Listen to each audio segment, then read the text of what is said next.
Hello, ladies and gentlemen. Today is November the 23rd, 2025, and we are here to talk about the world. Current events, foreign policy, economics, you name it, we'll talk about it in another episode of World Discussion with Agent Smith. Smith.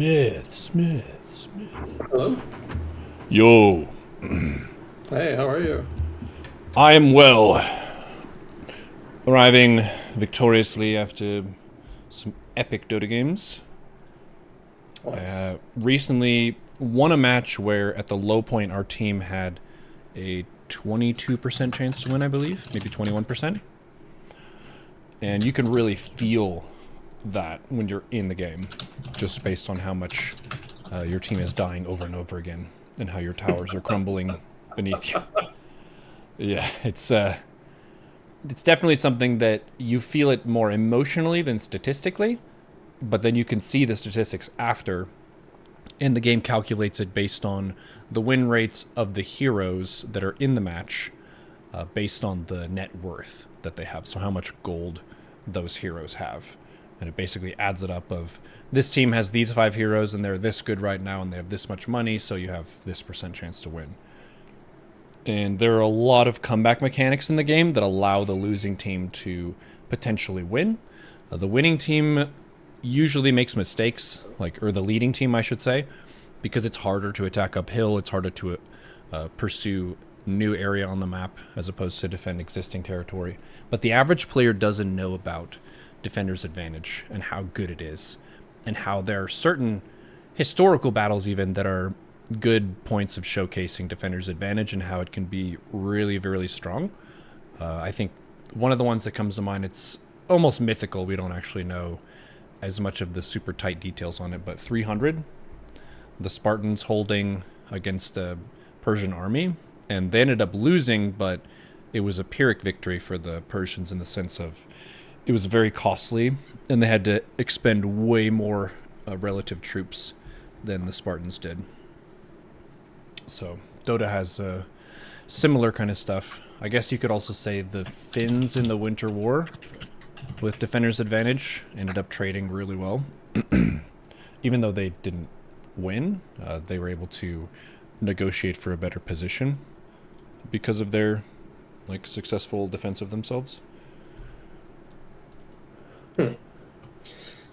Yeah, I think that's an accurate read.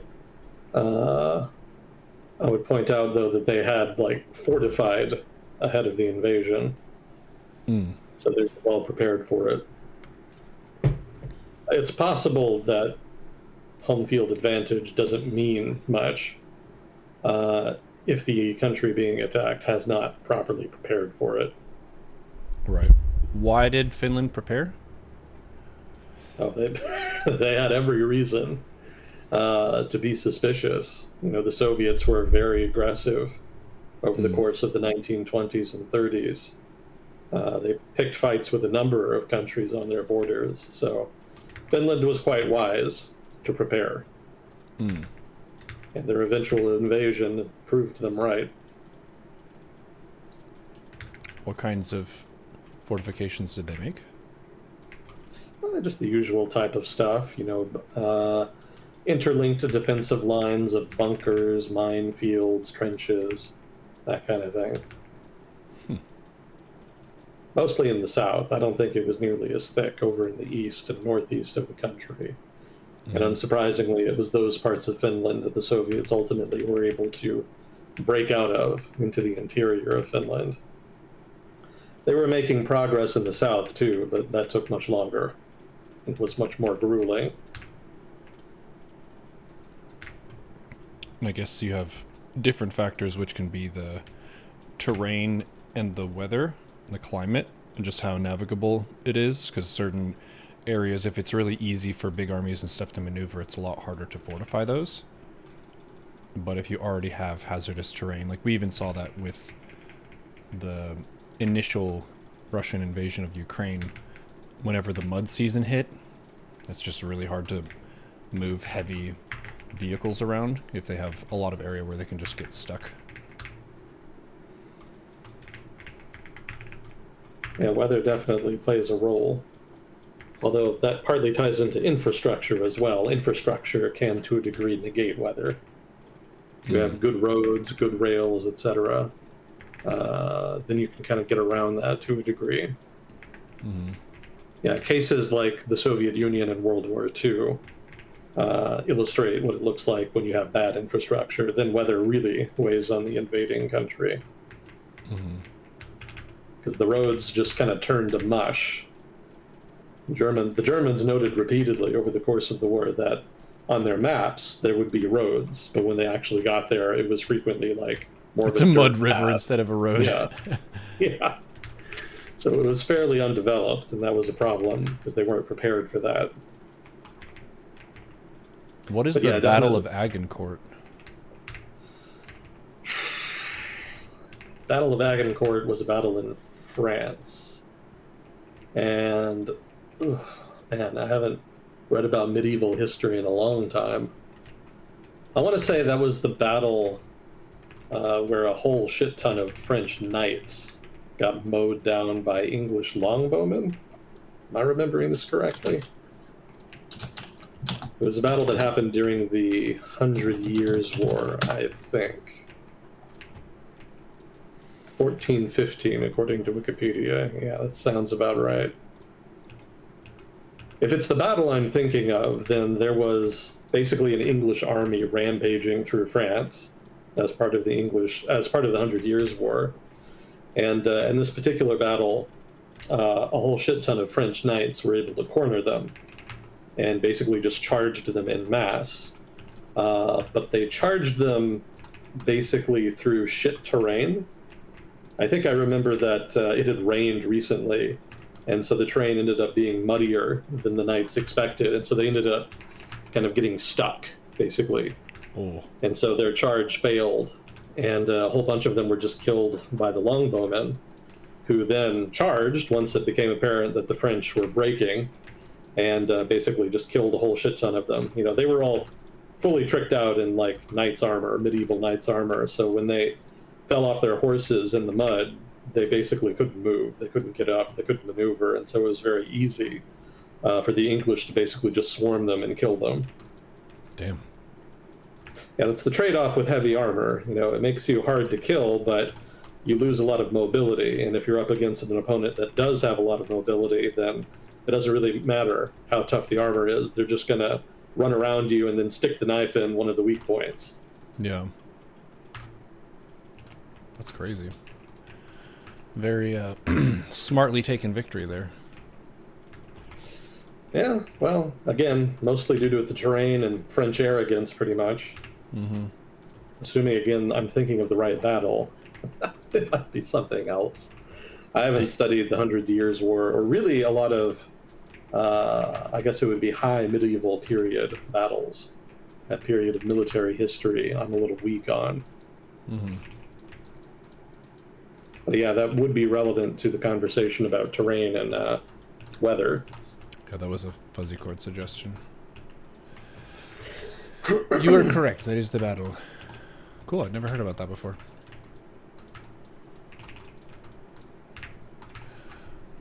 What would that have been? 14, 15?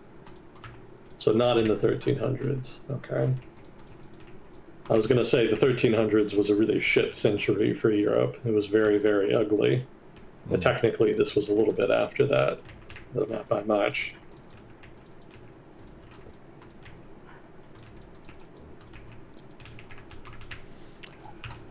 We did have a few things I asked chat about before we started, and what was mentioned so far. Ukraine rejected the Trump peace plan. That's the first one.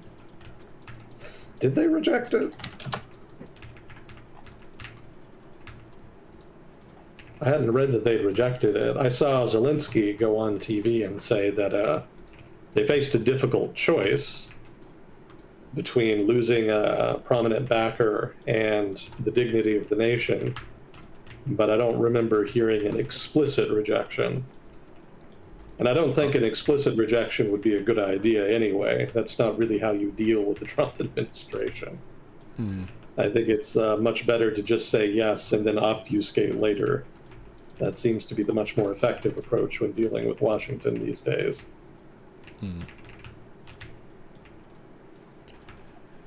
But yeah, that has been the talk of the town, so to speak. The Trump administration kind of sprung a new peace deal, and they're basically all but demanding the Ukrainian government agree to it, despite the fact that it involves some pretty significant concessions on their part.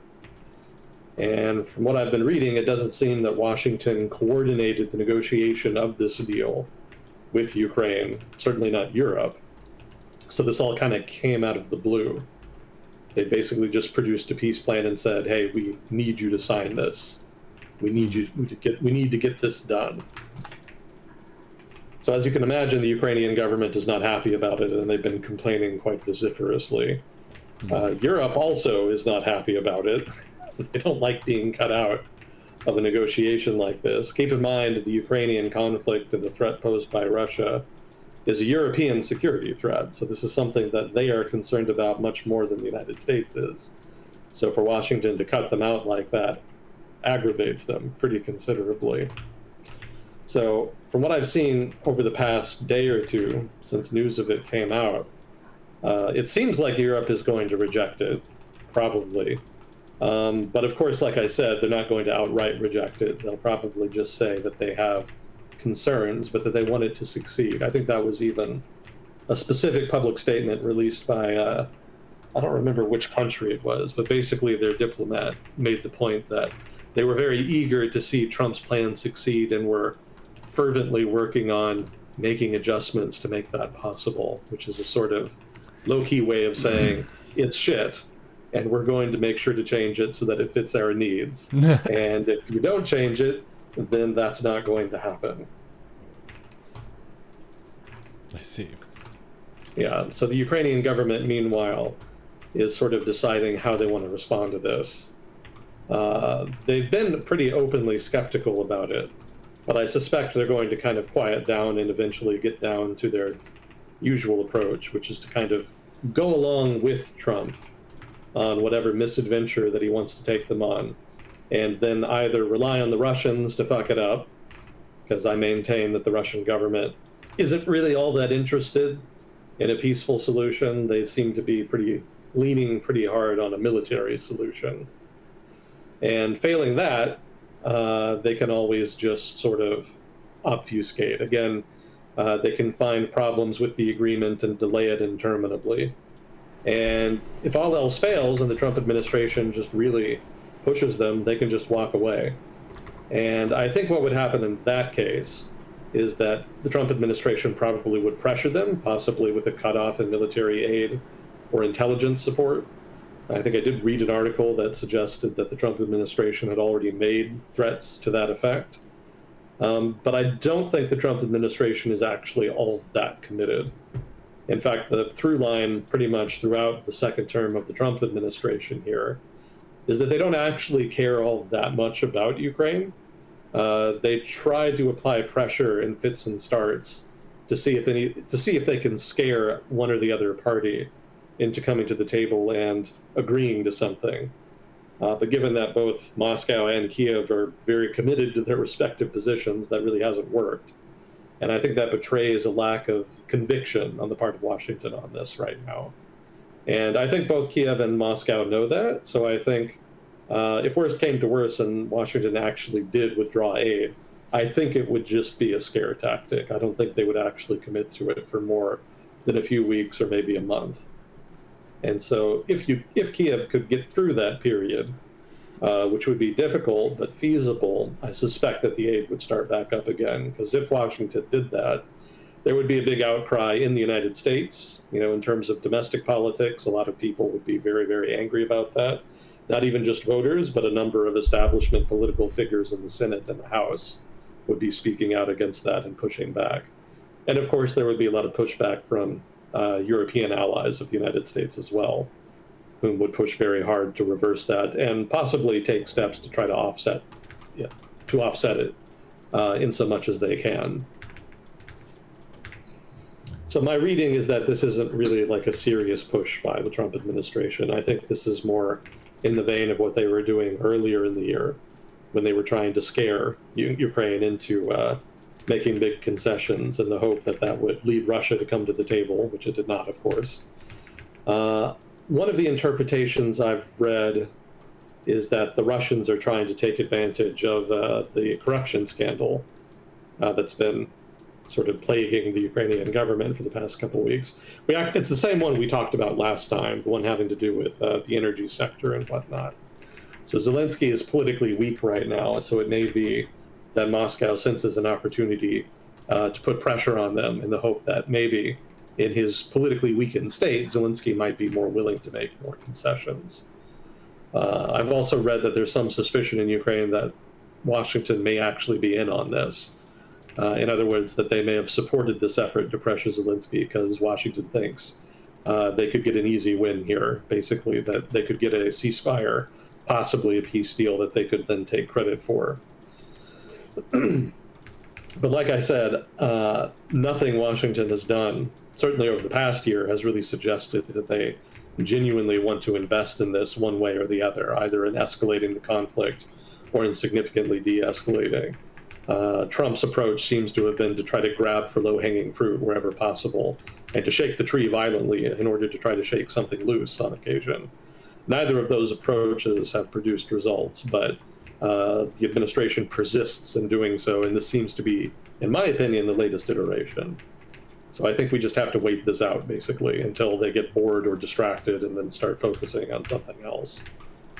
I haven't read this, but I suspect that the recent success the administration had in the Israel-Palestine negotiations may have emboldened the administration, if not Trump himself, into pushing hard in this fashion. Because one of the things that really broke the deadlock in the Israel-Palestine ceasefire negotiations is that the Trump administration really leaned on the Israelis to agree to a ceasefire deal without the final, basically, stages of the deal having been negotiated.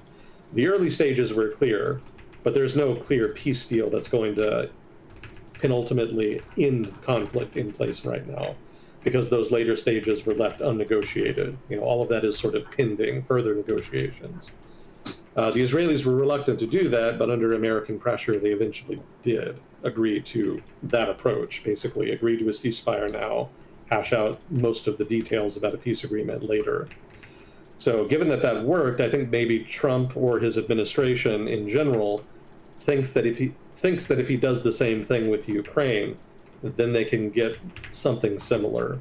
A ceasefire at least, maybe traction on an outright peace deal. So again, that's speculation on my part. I haven't read that anywhere, but given that that was only like a month or two ago, I think that may be influencing them. I see. Got one negotiation, so they can do anything. I did read some analysts online saying that the deal isn't as bad as it's portrayed in the media. Whatever final agreement ends the conflict may well actually look pretty similar to this. I don't think Ukraine is going to agree to it in spite of that fact, because for one, they don't trust the Russians to respect an agreement, understandably so. And also, they don't especially trust the West with regard to security guarantees.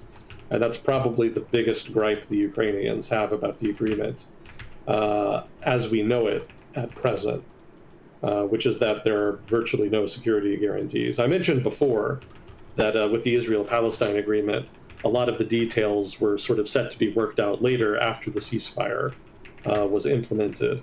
That seems to be the dynamic here, and the future aspect of it, the aspects of the deal that would be negotiated after the ceasefire seems to encompass the security guarantees, which is the most important aspect of any prospective deal to the Ukrainian state. They need concrete security guarantees so that they can know the Russians will be deterred in future. But if any prospective deal leaves security guarantees to be negotiated later, they will understandably be very, very reluctant to sign on to such an agreement. And that seems to be the principal hangup right now. Now, that said, one of the other things I read analysts sort of talking about is that this is sort of more of an early framework agreement. and not an actual outright agreement. So if the Ukrainians agreed to this right now, that would not be a commitment to the peace deal slash ceasefire deal as it's been described in media. Rather, they would just be agreeing to the framework in general, and then they would negotiate from there towards an eventual agreement with the Russians that would then be implemented later. So I think one of the moves here for Ukraine, the smart move, would be to agree to the framework, even though they really don't like it, and then over the course of the negotiation of the finalized version of the agreement that will actually go forward, they can delay on that. I kind of suspect, too, the Trump administration may be motivated just to get another headline, which they've often done in their foreign policy. One of the things they stated, well, that Trump himself stated, is that they want Ukraine to agree to this by Thanksgiving Day. That seems to be the deadline. So if they were to agree to it on Thanksgiving Day, or perhaps in the lead up, that would give the Trump administration a nice win that they could crow about on the holiday. And that, of course, is sort of within their preferred style of theatrical politics. They like to come out with big things on holidays or, otherwise days in which the public is sort of relaxing, or maybe something like 4th of July, etc. They like to kind of match the celebrations with some kind of big achievement. So that's speculation again on my part, but the fact that Thanksgiving Day was the deadline seemed very suspect to me. I think I did read that Marco Rubio walked that back a little bit in the days after. He did say that, so long as they're making progress, it doesn't really matter when specifically the Ukrainians agree to it. But of course, Marco Rubio is only ever one Trump tweet away from reversing whatever he previously said. So I don't know that his remarks on that really carry too much weight. But in general, that's sort of the outline of where we are. It seems like the Trump administration is just doing something theatrical to see if they can scare Kiev into agreeing to something they don't want to. But even if Ukraine did agree to it, it would just be a framework. And so that would still leave the work of future negotiations to be done. And there's no reason to believe that those negotiations would go anywhere, such as they are. I don't think if the Ukrainians agreed to this that there would be some kind of immediate ceasefire or what have you. I think even in that case where they agreed to it, that would still be several weeks away. At best, probably never. And all of this kind of inordinately focuses on Ukraine and sort of leaves undiscussed Russian motives here. Like I mentioned before, it's entirely possible that Moscow proposed this and suggested they would be willing to move forward with it just because of the corruption scandal. Regardless of the corruption scandal, I'm still extremely skeptical Moscow would actually agree to this if it actually came down to them really making a call on it. I suspect that, again, this is just pure distraction on their part. Keep in mind, besides the fact that they have a bad track record on this, there's also the fact that there are concessions that they would make in this that they've shown very little willingness to make in the past.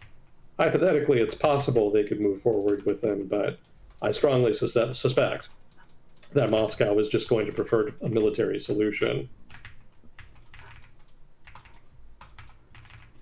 Some of the concessions they make involve things like sanctions relief, which is one of those aspects of the deal that would sort of be negotiated later.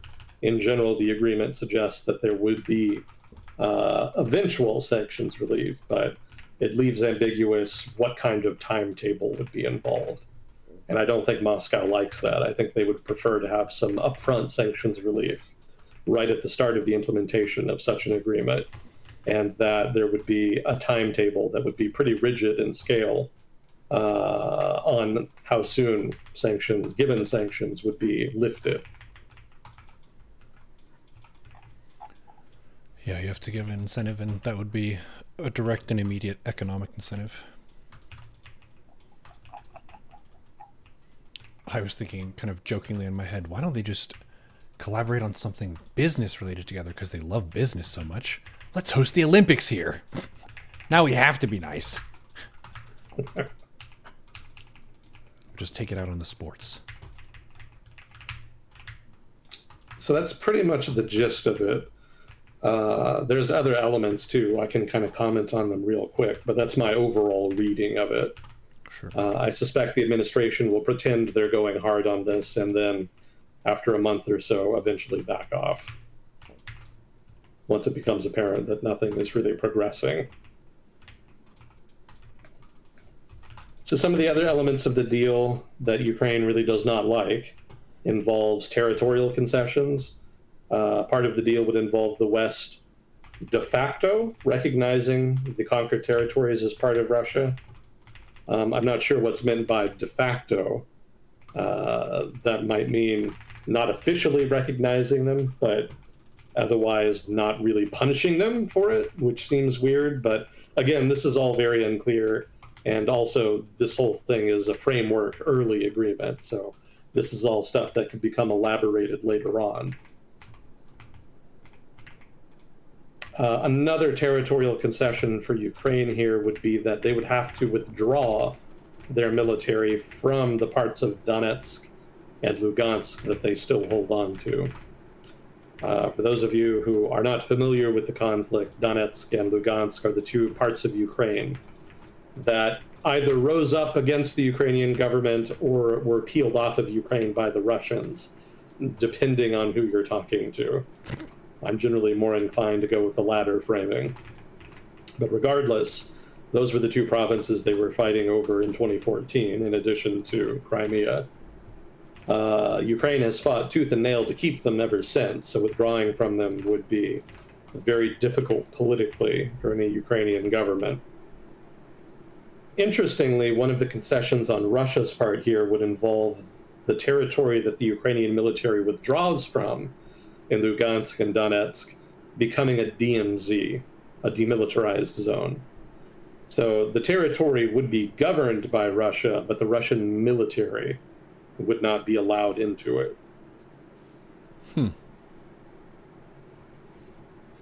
Now, this is just Donetsk and Lugansk. Kherson and Zaporizhia would basically just see a freeze.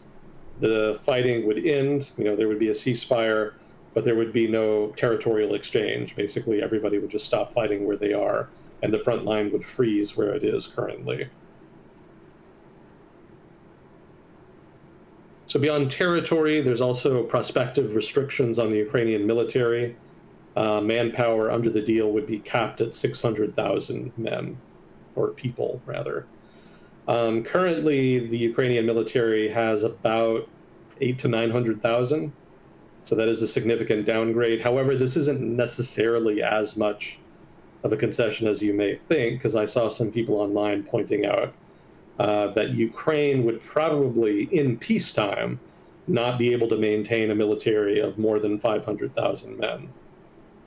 Mm-hmm. So in the event of an eventual peace of whatever kind between Ukraine and Russia, probably the Ukrainian military would shrink to around 500,000 or less, regardless of context or circumstances. So in that case, they would not actually be giving up anything as part of this deal.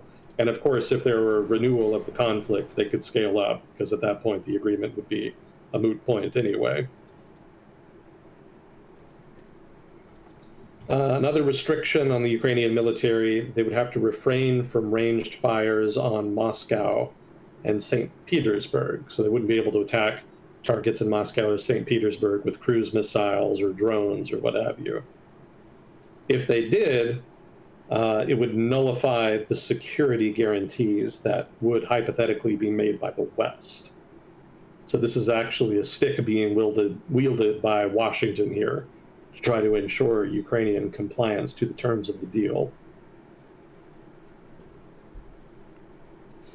Now, there's been some talk about restrictions on Ukrainian weapons. Basically, some people have said that the agreement entails limitations on the number of certain types of weapons, like cruise missiles and whatnot, that the Ukrainians would be able to have. This apparently doesn't exist. The analysts I was reading suggested that they have not seen any such restrictions on the Ukraine's military or on its arms industry. So they would be able to continue to purchase foreign cruise missiles and drones, as well as to develop their own.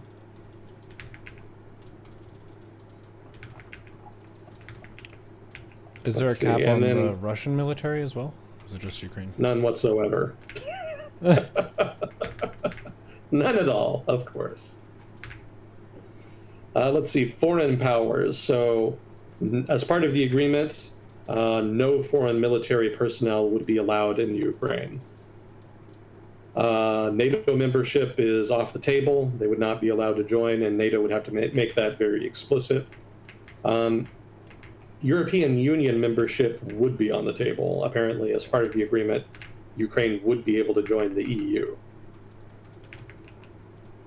And that's actually a notable concession on the part of Russians, because EU membership is one of the things that really kicked this whole thing off back in 2014.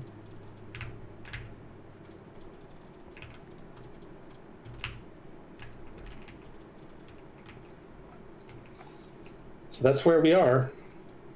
Washington leaning into it this time, more so than last time, but their credibility is still very suspect, both in terms of how committed they are to actually sustaining pressure on Ukraine, and in terms of the credibility of any hypothetical security guarantees they would make to Ukraine as part of the agreement.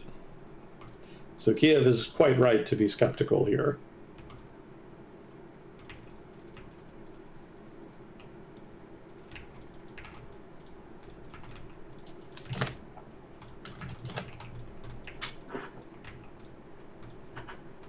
What else would Russia have to give up? Virtually nothing. There's virtually no concessions on their part. The sanctions relief thing, EU membership, that's about it. Like, I'm sure they would prefer more restrictions on Ukraine and more of a de facto veto over their internal affairs. That's not in the agreement. So in so much as it's not, that stuff is not in the agreement, you could consider that a kind of concession on their part. But the agreement really doesn't require them to go out of their way to do anything other than the DMZ and Donetsk and Lugansk. Mm-hmm. Yeah, the agreement is very heavy on restrictions and requirements for the Ukrainian government. Very light on such requirements for Moscow.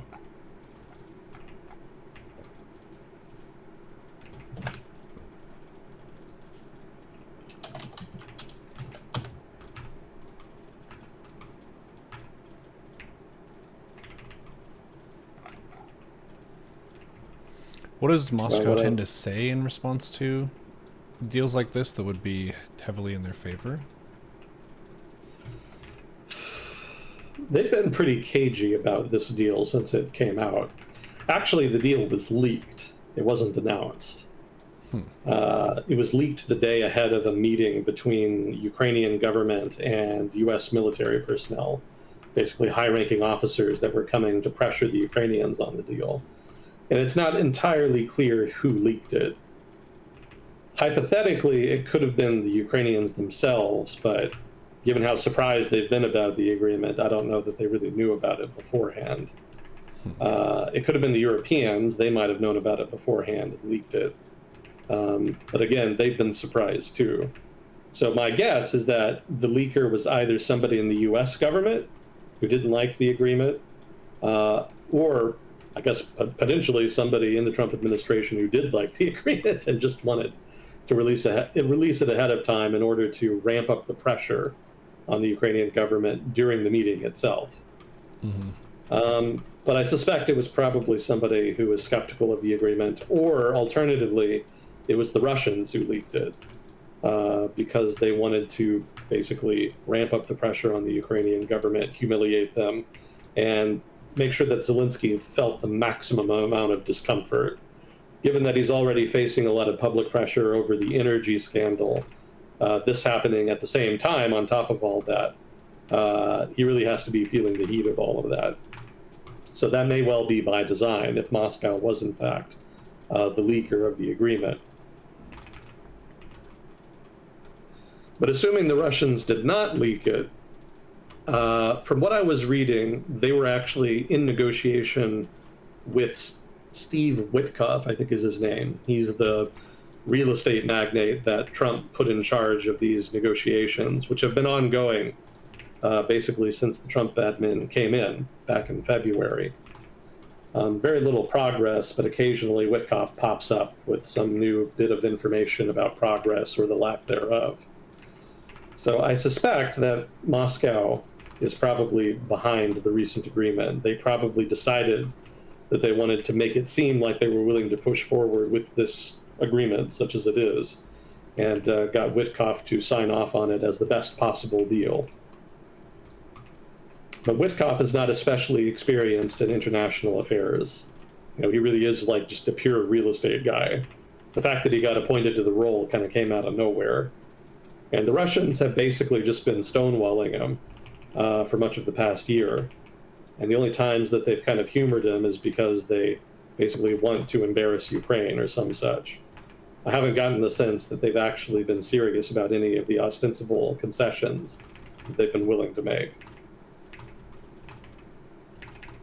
So the Russians haven't been talking about it that much, but I think that's just because they don't think it's going to go anywhere, and that the objective is really just to pressure Kiev, more so than to actually make a serious crack at peace. It's hypothetically possible I'm wrong here. I've certainly been wrong plenty of times before. It could be that the Russian government is willing to make more concessions than they have in previous stages of the peace negotiations, and that Witkoff wants to try to run with that. He may see that as a unique opportunity to bring the war to a conclusion.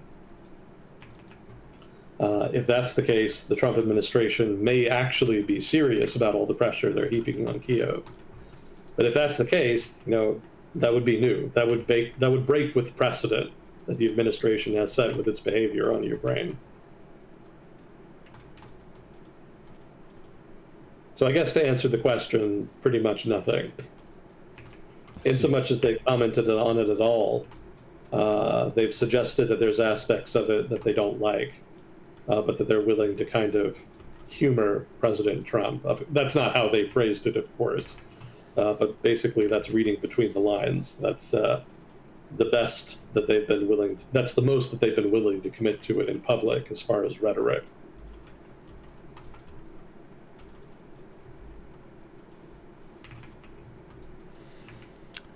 I see.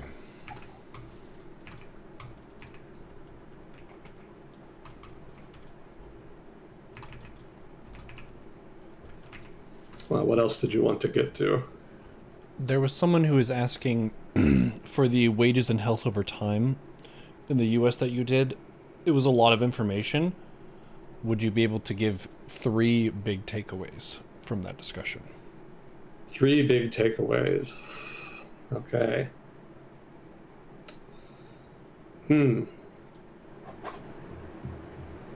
Or 3 big ones and a medium one. 3 big ones and a medium one. I guess the main one would be that inequality is very multifaceted. It doesn't stem from any one factor. So it's not just because of, billionaires corrupting the political system, or simple explanations like that. It's much more complex than that. So I guess that would be the big takeaway. Beyond that, another takeaway, and the thing that kind of instigated the whole thing, is that, let me try to get the data right in my head. Post-tax income gains for the bottom quintile. Basically, if you control for tax transfers from the federal government, inequality is not nearly as bad as it appears in most of the data that is generally presented to the public, which is almost always pre-tax data, because the inequality apparent in the pre-tax data is invariably more dramatic.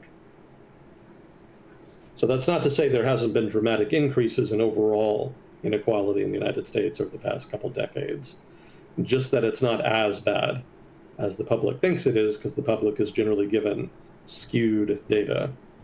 Well, not skewed data, that's not quite. The data is fine, it's accurate. But I'm struggling with the right words here. Basically, lies, damned lies, and statistics. Well, it's capturing the wrong piece of information for what they're trying to figure out. Because you're trying to talk about people's livelihood, their kind of take home, and how that's not as unequal as their income is unequal. There's like a big spread between the very rich and the very poor in the US, but people who are more rich do generally pay more taxes, so they're not taking home relatively as much of what they're earning. Whereas for people who are the lower level earners, they're also not paying very many taxes at all. So they get to keep relatively more of what they have. But for the purpose of fighting against income inequality, for them to show data that shows certain stats that would upset people, then obviously that's going to be more emotionally motivating. Look at these income inequality numbers. Like it's true information if what you're talking about is actually legit, but it's not giving the whole picture of what people actually have and how they're living. Yeah, that's a pretty good summary. I'll defer to that. So I guess that would be the second takeaway. I guess what would the third takeaway? I don't know if there's a third takeaway, because those were the two main things I was kind of driving at. I might have, the third takeaway might have been real estate, because I was going to talk about housing prices, but I decided to skip that last time. Hypothetically, we could do it today, but I don't know how eager people are for another deep dive into data like that.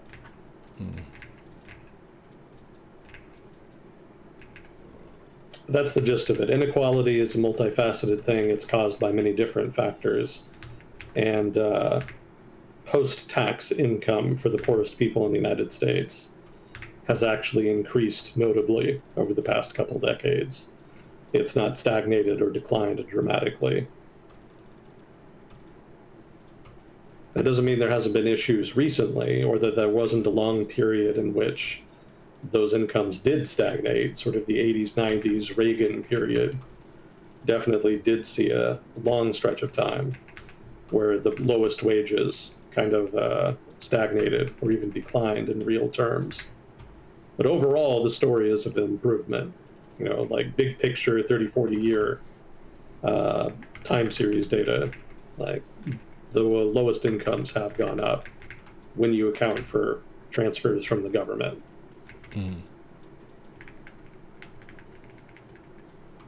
If you don't account for government transfers, then yeah, wages are definitely a lot more dicey for the bottom quintile. Maybe that's the third takeaway, though. Even if wages, when adjusted for inflation, for the bottom quintile have performed poorly or even decreased in some periods, like recently with high inflation, that doesn't mean like the working class in general is doing overall worse. Because keep in mind that the lowest wages are for like entry-level positions, young people, etc. So if you want to understand how the working class is doing, it's not really sufficient to just look at the lowest wages.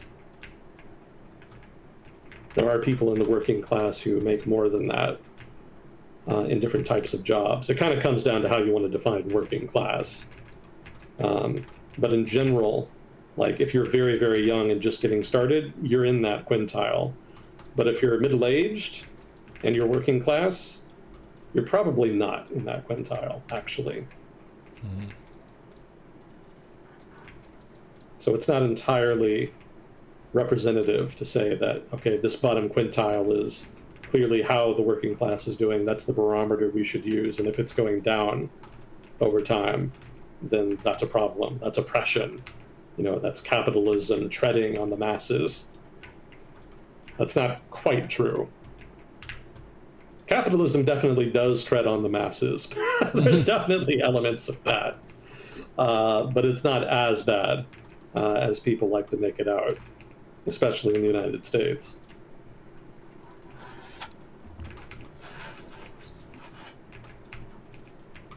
So I guess that's as close as I can come to three main takeaways. Thank you. Someone also asked about Japan's new prime minister, how they're doing. I don't know, she's doing fine. I don't think she's really had time to do much other than, kick off that shitstorm with China. I think we talked about that last time. Yeah, honoring the World War II veterans and stuff. No, that's Yasukuni Shrine. She didn't do that. We talked about Taiwan. But she had that statement where she said, if there were a war over Taiwan, Japan would intervene. And so then the Chinese government flipped out, or pretended to. Really, it's more like the Chinese government is pretending to flip out, because she didn't really say anything they didn't already know. She just broke an informal norm in the Sino-Japanese relationship, where the Japanese government is supposed to be cagey about what it would do in the event of a conflict over Taiwan. Leaders are not supposed to actually come out and say, yes, we would intervene.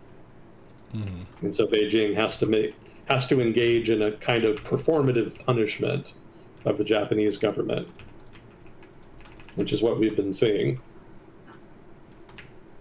Yeah, the Chinese government has actually been discouraging people in China from traveling to Japan. Not banning it per se, but just kind of leaning on people not to do it. The government propaganda is all about how people shouldn't go to Japan. They've been leaning on airlines to provide refunds for people who want to cancel their trip to Japan. Little things like that. Huh. I thought Japan is like a super good place to go right now for vacations. Oh yeah, it is. Lots of Chinese people go, but the Chinese government wants to inhibit tourism into Japan in order to punish them for the comments. That's the retaliation. So hypothetically, that would deter Japanese leaders from issuing statements like that in future. It probably will, but that was supposed to be something that was already established. Takeichi basically made a mistake because they knew that the Chinese government would do something like that if a Japanese leader made comments about Taiwan to the effect of those that she made. I guess she just forgot, or it slipped her mind, or whatever. Basically just a rookie mistake.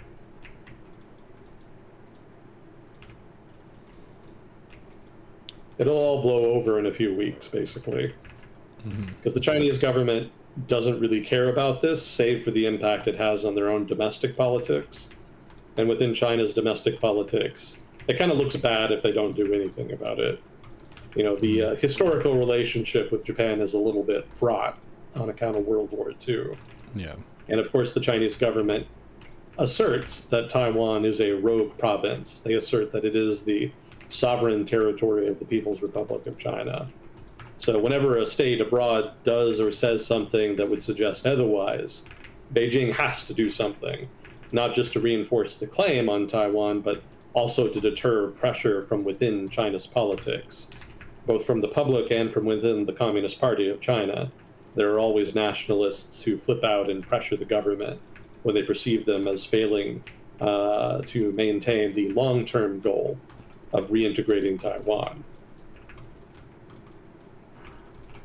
So for the most part, Beijing doesn't really prefer to pursue the Taiwan issue. They kind of prefer to just kind of let that lie and to try to pressure Taiwan to reintegrate economically over the long term. But when something does pop up, they have to engage in this sort of kabuki dance of outrage, where they pretend that, this is a serious insult to China, and that, the responsible party has to be punished properly in order to deter them from doing it again. But there's rarely any significant follow-up, and generally everything returns to the status quo ante after a couple weeks, when the broader public inside China has kind of forgotten about the perceived slight.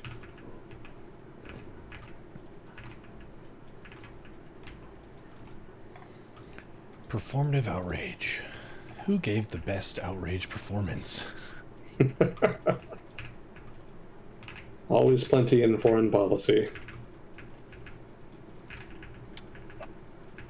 People also asked, just offhand, if there's anything within the Epstein files that politically could change anything or get someone in trouble. Or is it if you're asking me, I would say no.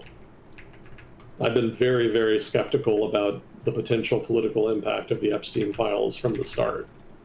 I think the whole thing is bullshit. Not bullshit in that nothing happened. You know, there definitely was stuff happening, you know, as far as the trafficking ring and whatnot. But in terms of political consequences, no.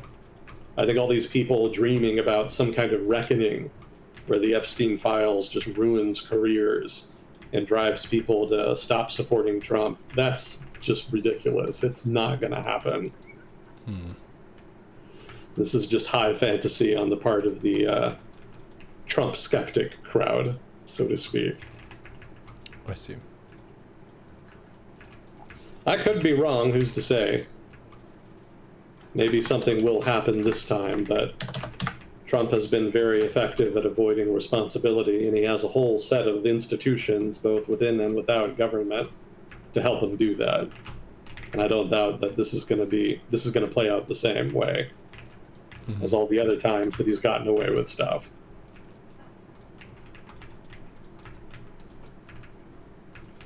I did see, what's her name? Marjorie Taylor Greene. Do you remember her? Oh, yeah. She's the Jewish space laser lady. Mm-hmm. So she had gotten in... Huh? Did she find the lasers? She did not. Alas.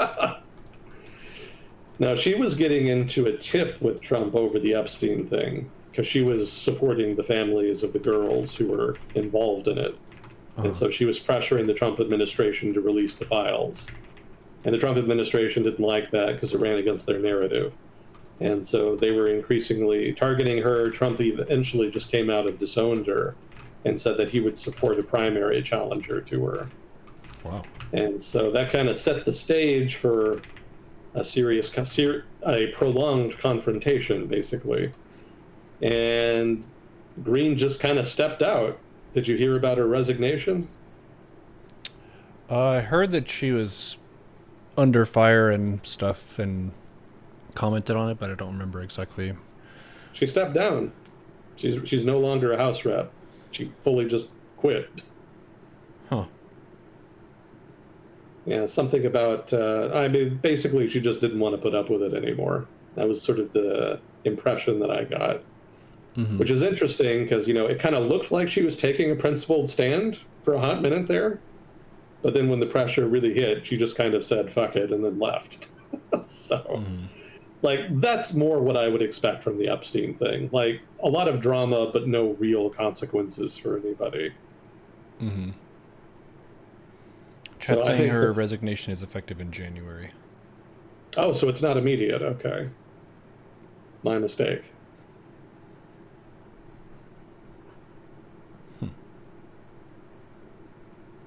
But still, my overall impression of the relevance and significance of the Epstein files is that it's not going to go anywhere. I don't doubt that the internet will not let it go. You know, all the conspiracy-minded folks in particular seem to have fixated on it, but this idea that it's going to make some kind of big waves, I don't agree with that. I don't think so. Trump's going to be fine, as he so often is.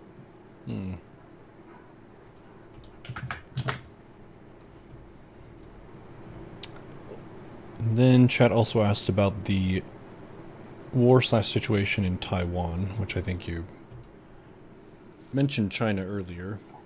Has anything new happened there?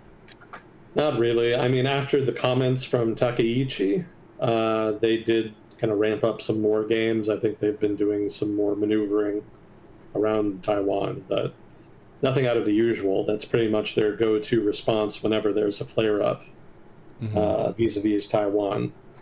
If you remember when all those U.S. congressmen traveled to Taiwan, I think went back in like 2021, basically just to spite China and to show that they were tough on China. China responded to that with war games and maneuvers around Taiwan. But then they eventually stopped. They still do it occasionally, regardless of what, you know, the U.S. or whomever is doing. They basically decided to make a habit of it. But whenever there's a flare-up, you know, this is kind of the way that they signal displeasure.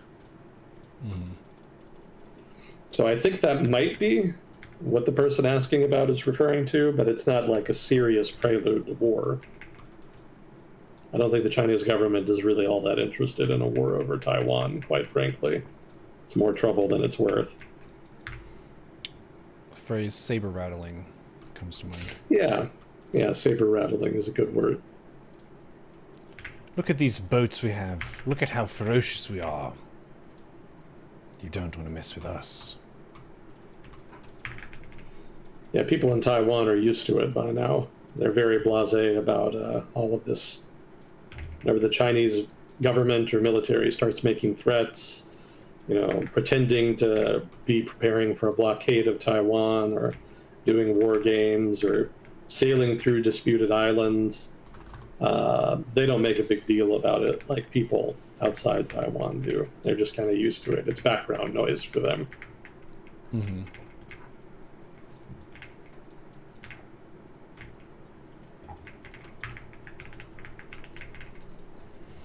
And then we did have a few questions so far.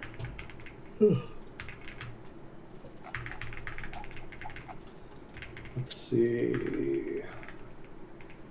Gotta find the thing. Oh, I didn't ask you. How's your week been?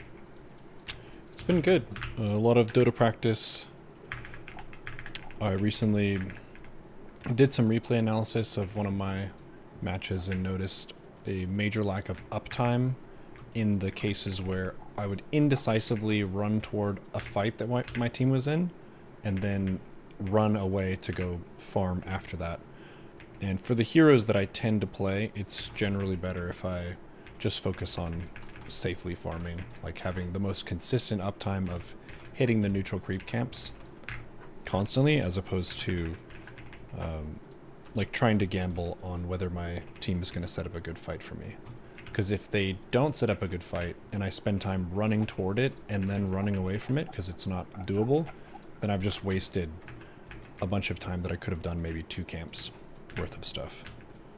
So after doing that, I've had a pretty nice upswing with Terrorblade, who's a fast farmer, but he has to spend a lot of time on his own.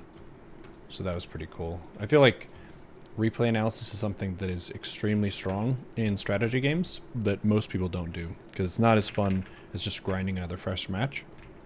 And when you get a fresh match, you get a chance to increase your MMR as well, so it kind of hits that risk-seeking feeling. But replay analysis can be super duper strong. It helps you to kind of clearly see your mistakes, be able to pause and kind of look at the context. I had a viewer on Friday who was on the enemy team during the match, and then they knew that I streamed, I guess, and then opened up the stream, and they argued that they lost because their mid was trash and they played a perfect game. So we actually went through and looked at their gameplay and found their mistakes and stuff, and there were plenty of mistakes. Like, there's a reason that they're at that bracket, but whenever someone makes maybe some key big mistakes and can frustrate you, it can blind you to just the general fuck-ups in your own fundamentals that are pretty much all there, but in the moment you're also focusing on your mechanics, so you're not necessarily assessing every strategic angle and then also managing the mechanics of using your character and their abilities perfectly. So that was very funny. I've never had someone show up in Dota until then and kind of argue to me that they're playing perfectly and losing. Dota has a very good replay system. Very well built client, lots of stuff that you can look at and do, and you get plenty of graphs at the end of the game too, so it's kind of a nerd gamer's paradise in that sense. Terrorblade was originally Illidan, right? Yes, Illidan's metamorphosis form. Gotcha. And then Anti-Mage is Illidan's Night Elf form. Huh, really? Yep, they're both descended from Illidan. Yeah, remember Dota was originally like a mod, right? So they weren't really bound by intellectual property. Yep. So they just kind of threw in a bunch of people from a lot of different media. Mm-hmm. Do you remember who is it? There's like the Fireball Sorceress. Lena? Do you remember who she was based on? Not sure. It's a little obscure. There was an anime back in the 90s called The Slayers, and the main character was a girl named Lena Inverse. Huh. So Lena Inverse is who she's based on. Cool. It was a fun show back in the day, very popular in the 90s, but it's kind of disappeared. So you don't hear about it too much anymore. You taught me some Dota lore. Good work. Well, some sort of Dota adjacent lore, so to speak.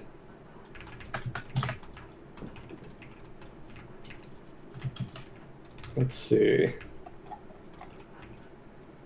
So the questions. I think the broad conclusion of the discussion on the wage of growths, the growth on the discussion on the growth of wages, there we go, and wealth is that controlling for inflation, wages have grown for all wealth percentiles in the US. What if we compare the growth of wages to the growth of various costs of living? E.g., what about the growth of the costs of housing, both buying and renting, healthcare, food, education, and transportation? For instance, I've read that median home prices have increased by 121% and median rents by 72%. So basically, you're breaking inflation down into its determinants here, its components, so to speak. And yeah, there's definitely individual categories that have inflated much more than others. And housing is the big one. Healthcare also has seen pretty significant inflation over time. Education, like you mentioned. Food tends to be very erratic. You know, there are periods when it can spike, but it generally falls pretty consistently over time after that. It's what you would call volatile. But housing definitely is like the prime suspect. Whenever I read about inflation data over the past couple, or whenever I have read about inflation data over the past couple of years, housing is almost always the main driver. So yes, it has gone up quite dramatically over time and has eaten up a larger chunk of incomes in that time. But other stuff has gotten cheaper in that time overall, and wages have also been increasing as the price of housing has increased. So it's not as bad as it looks at first glance. And there's also a divergence between, what was it? Rents and mortgages, basically. I think rents have increased faster than the sort of the monthly mortgage payment, the average monthly mortgage payment. But I think I've also read that rents have also been falling more recently over the past year or so.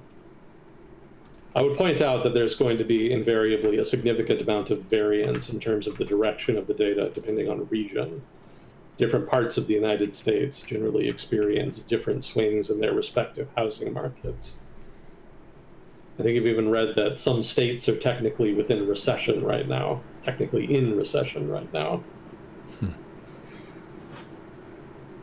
So when you aggregate, data from different regions in a country as big as the United States, you kind of lose some of the local activity when you do so. So it very well could be that an individual American lives in a part of the country where wages have not been going up, or maybe works in an industry where there have been layoffs and wages have been falling, and also lives in an area where housing has gone up even higher than in other parts of the country. So in that case, their real income is probably doing much worse than, say, the average total real income of the national, at the national level, in the aggregate national data.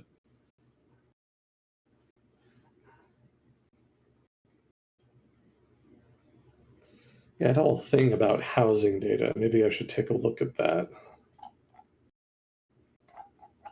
Let's see. Housing inflation.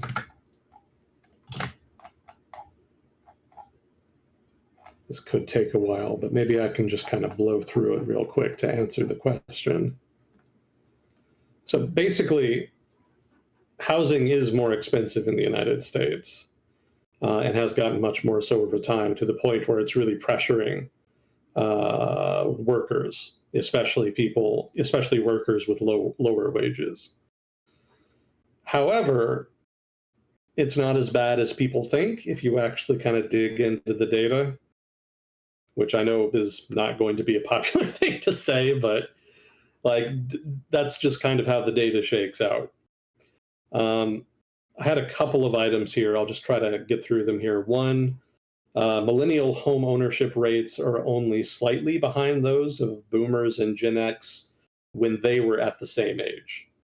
So millennials right now are what, like late 20s, 30, actually probably more like early 30s, early 40s now. So if you look at how many boomers or Gen X people owned houses when they were in their, let's say, early 30s, early 40s, the home ownership rate was actually pretty similar. So yes, housing is more expensive, has gotten more expensive over time, but it doesn't seem to be impacting the incidence of home ownership all that much. So that's a consideration. Also, when you account, I'm reading the notes here, so forgive me.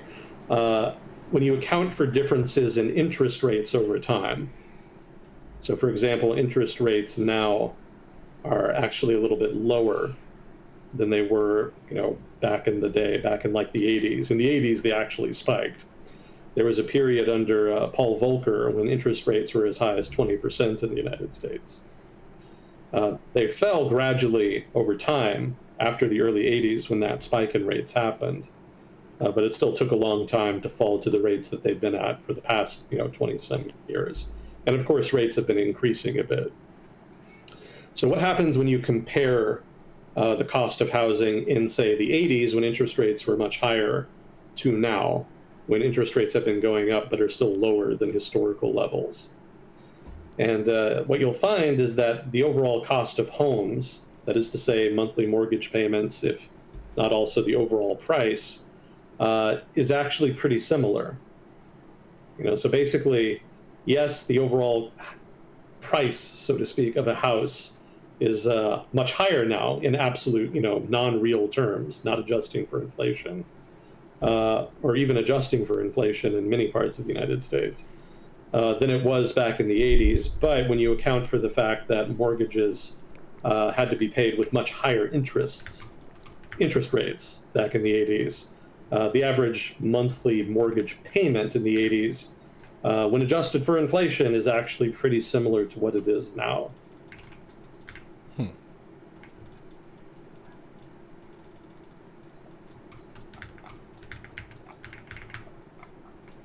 Let's see. Another factor with housing inflation is quantitative easing, but that doesn't really tie into the question, so I'll just skip that for now. Let's see. That's probably the main things I wanted to get to.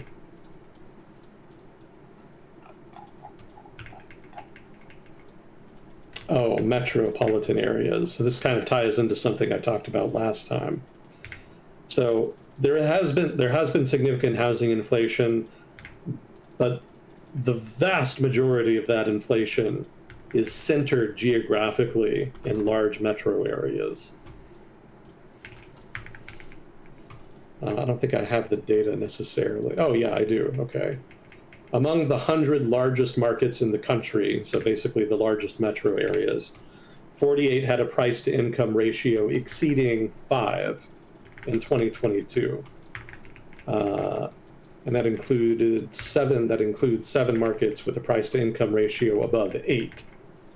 By comparison, 15 markets had a price-to-income ratio above 5 as recently as 2019. So you can see it's increased significantly over a relatively short period of time. Also, just 5 markets had ratios that high in the year 2000. So there's been a dramatic increase over the past 25 some years. In 2022, only Syracuse in New York State had a price to income ratio under 3 among large markets. So you can see here, there has been, broad-based housing inflation across the United States, but it's been fairly moderate. It's been within historical norms in the majority of the country, spatially speaking. But when you focus on the large metro areas, it's been especially crazy there. That's pretty much why you see large amounts of housing inflation in the aggregate national data. Large metro areas drive that basically almost single-handedly.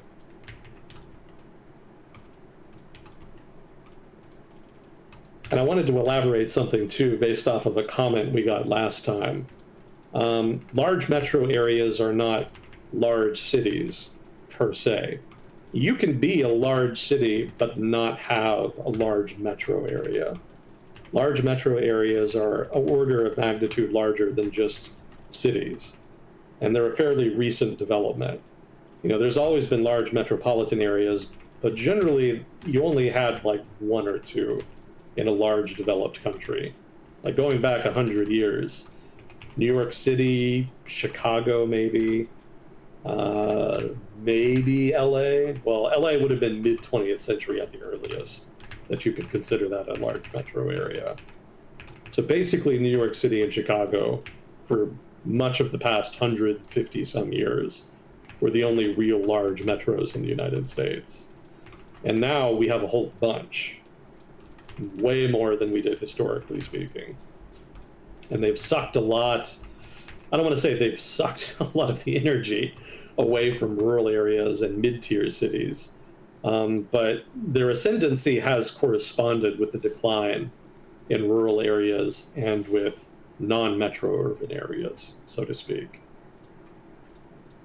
So when I say that large metro areas are sort of driving the economy, I'm not saying that large cities are doing that.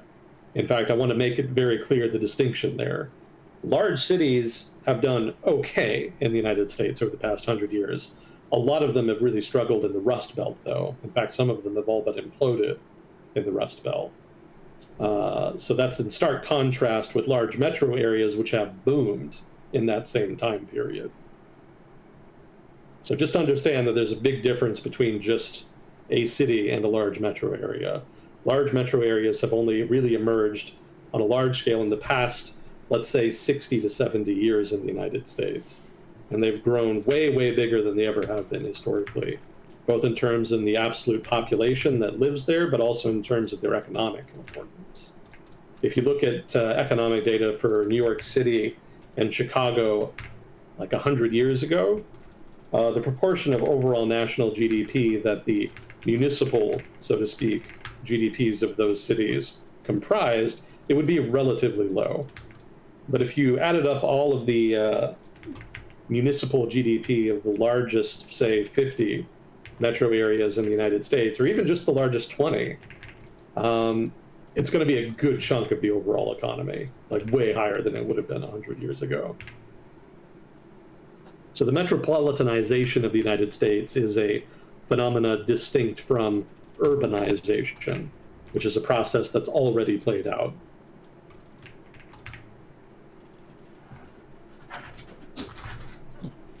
So it's important to understand that, basically, to understand my point here, which is that metro areas and the inflation of housing costs within metro areas is the main driver of national housing.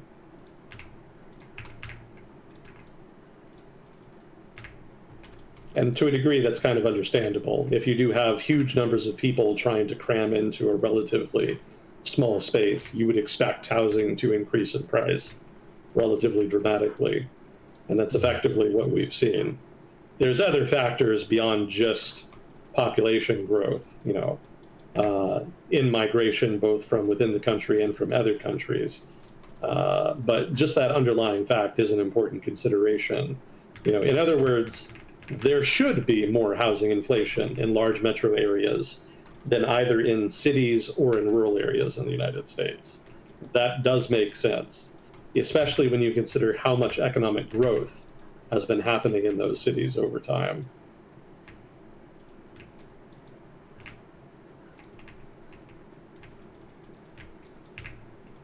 Let's see.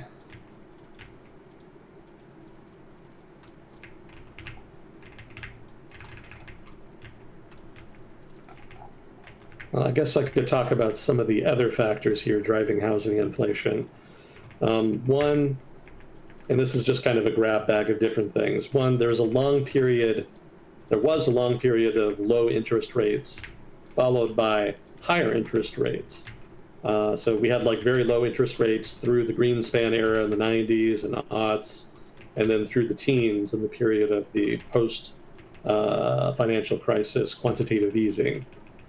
And then suddenly, with the pandemic, you saw them start increasing again. Not a whole lot, but any at all after 30 years of very low interest rates was notable and had a significant effect. And so, what effect did that have? The effect was that people didn't really want to sell their houses. Basically, didn't want to refinance because if you have a mortgage that was locked in when interest rates were very, very low, you're going to pay less monthly for that mortgage than you will if you refinance to buy, well, if you refinance your current home or if you buy a new home, in which case you'll be paying higher interest rates for that mortgage. So that actually creates a disincentive for people who already live in homes, who already have bought a home, to keep it, to not move away, to get a new one. Because they're not going to get, they're going to have to pay basically a higher monthly payment to their bank if they want to do that. So that artificially restricted the supply of housing on the market. And the result then, of course, is upward pressure on prices. Another factor here, which is one probably most people are familiar with by now, is NIMBYism. Have you heard of this, Neuro? No, what's that? So NIMBY is an acronym that means "not in my backyard," and it refers to well, maybe not a practice, but a phenomena in which people at a local level will often be very skeptical of new developments, new projects, new real estate developments of one kind or another, and will use local zoning laws or other forms of restrictions to try to stop new development. And generally, the impetus here is that they don't want some new big box store or new factory or whatever. They don't want some new big development bringing in a lot of people to an area because maybe they're afraid it'll change the character of the neighborhood. Maybe they don't want more traffic. Maybe they're concerned about pollution. There's generally somebody somewhere who has a concern about new stuff getting built. And at the municipal level, they generally have some tools available that they can use to sabotage it. So NIMBYism is just sort of the general reluctance at a local level to abide new development. And because of NIMBYism, zoning laws and other forms of regulations make it relatively difficult to build new housing, much more so than has historically been the norm in the United States. And so that served itself to create an artificial scarcity in housing markets that has had an upward, that has pushed prices higher. And then there's the aforementioned quantitative easing. So basically that, without getting into all the details, I have more meat in my notes on this, but the gist of it is that the Federal Reserve, the United States Central Bank, bought outright a whole bunch of real estate. Not actual houses per se, but rather basically packaged financial products that had mortgages within them. So the Fed bought a whole bunch of those, and that created more demand for those financial products, which in turn created more demand for mortgages, and the result then was more demand for housing, which of course created upward pressure again on the prices rather.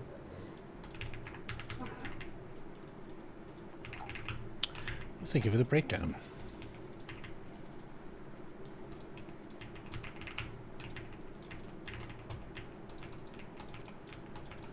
Oh, here we go. Okay, I was a little confused by the wording of this. Okay, so the data on housing inflation as a percentage of overall inflation. So what I have written here, housing inflation has disproportionately driven inflation since COVID, no surprise. Non-housing factors actually outstripped housing inflation in 2020 and 2021. But from 2022 onward, housing inflation has outstripped all other sources of inflation. So housing inflation now accounts for 45% of CPI, the Consumer Price Index, which is basically the proportion of income that goes towards this, that, or the other. So on average, in the United States, 45% of income goes towards housing. Understandable then that any changes in the price are going to make waves. Also, it indicates how much housing costs have gone up over time, because it didn't used to be 45%. I think it used to be, what, like 20 to 30, something to that effect.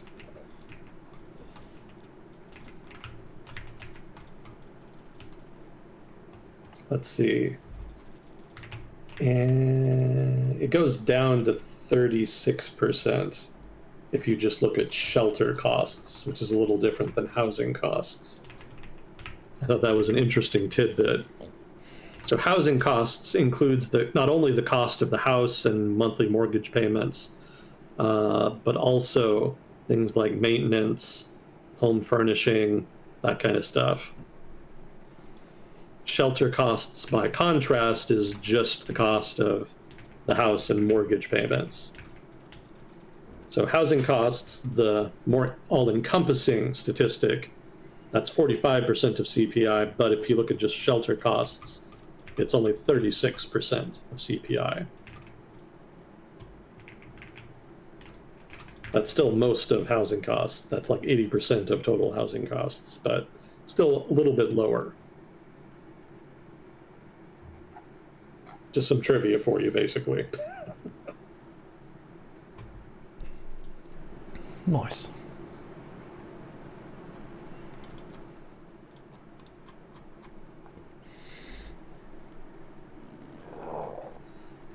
Let's see, that was a long-winded explanation. What was the original question, even? What if you go look at it? Right. If you look at it, what if you break inflation down into its components and look at things like inflation? Yeah, inflation, housing inflation has been a major driver of inflation, but it's not as bad as it might sound at first glance for the aforementioned reasons.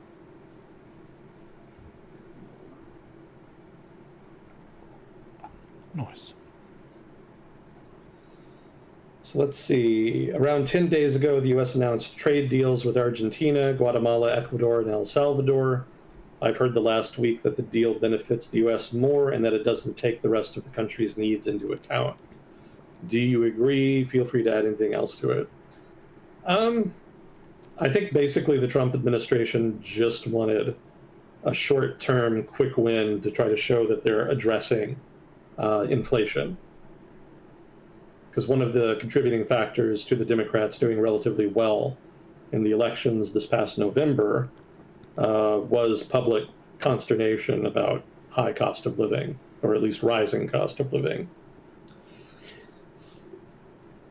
So I think the administration just wanted to do something, and so going to some countries in Latin America and agreeing to lift American tariffs on this, that, or the other good was a way that they could do that.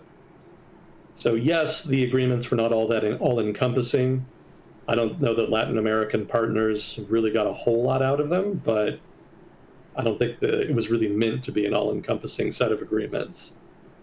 The Trump administration basically just wanted to lower some tariffs on some items, and with these particular countries, they negotiated some concessions. I have in my notes some stuff about it in the trade update. I don't remember all of the details off the top of my head. I think in Argentina's case, the Trump administration gave them a little more in that they also agreed to help them basically gain access to more markets for their beef exports. But overall, there's not really much meat to the agreements. It really is just them agreeing to lower tariffs on food and coffee. It's two of the main things they wanted to focus on. It was an excellent accidental pun. Good job. Do what? An excellent accidental pun. Did I make a pun? There's not much meat to the beef agreement. Oh, I see, I see. Well done. Well, let me see if I can look it up here. I know I've got it here somewhere. Oh, it's the wrong file. Trade update. It's a relatively recent. Oh, here we go. So the administration actually did two different things here. The trade agreements, quote unquote, with the four countries mentioned coincided with an executive order, there we go, that basically exempted a whole litany of goods from tariffs. They also said they were, they're going to do some other stuff, but that was the main thing. 100 goods will be exempted from tariffs. These include coffee, bananas, beef, cocoa. Cacao, Not yeah. sure all of a sudden. Huh? Cacao. There you go. Thank you. Black tea, green tea, vanilla beans, beef products, and a whole range of subcategories therein. Fruits, various spices, various nuts. So the executive order is probably more all-encompassing than the trade agreements, and will probably do more to alleviate inflation, albeit mildly. The deals that were signed were framework deals, so I don't even know if they're necessarily going to go forward. And the baseline level of tariffs that those countries will face will actually not change. But they did agree for certain goods to lower tariffs, up to and including Argentine beef. I'm not sure how this interacts with the executive order. It may be that they haven't released all of the details about the framework deals with the Latin American countries.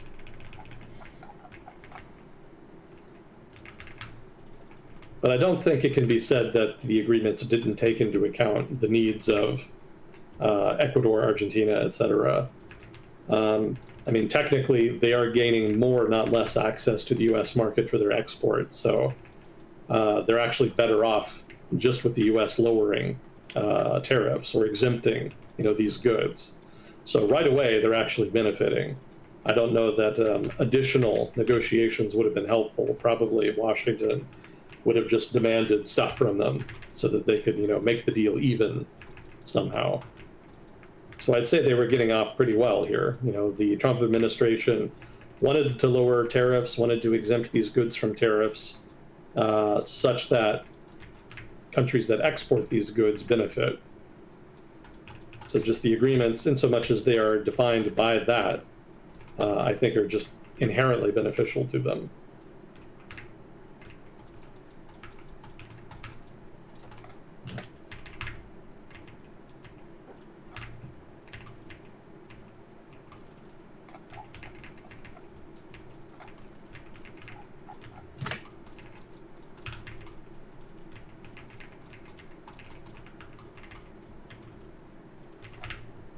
Well, that's all we had for questions. Was there something else you wanted to get to? It was a pretty quiet week from what kind of showed up in front of me. Aside from the regular memes and shit posting, but it's not necessarily substantive.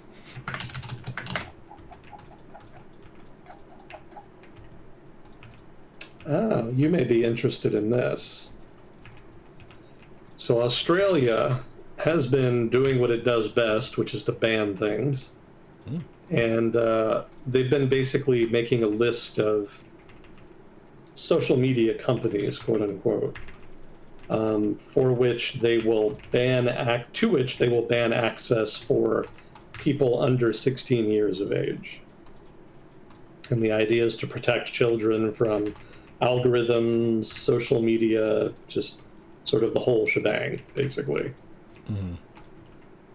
And I think sometime in the past week, I guess, they announced that Twitch was going to be on the list. What?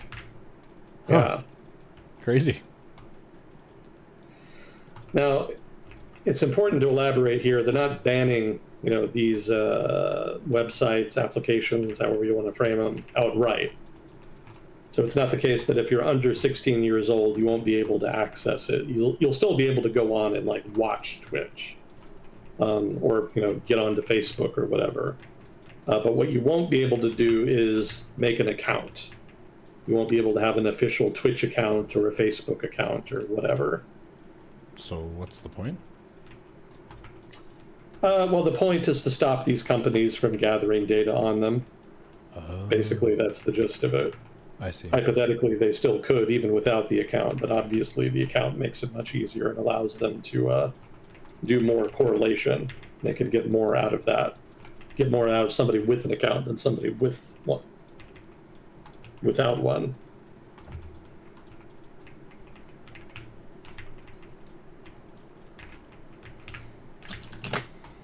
So you'll still have an audience, and it doesn't impact people over 16 at all. Yeah. They'll be able to continue as before. The audience here is very similar to our age bracket, so. So you'll probably be fine. Yeah.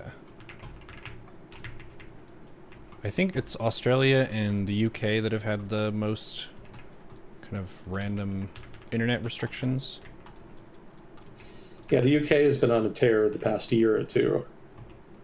They introduced a requirement to, if you want to watch porn, basically, you have to provide your identity. Yeah. So, of course, there are ways to get around that. If your website is not in the UK, if it's a company that's not in the UK, you could probably do it. Although I'm not sure if they're outright banning those IP addresses. But in general, that's the idea. Companies that provide that service are supposed to get the IDs of their customers to make sure that they're above the age restriction, basically. Mm-hmm.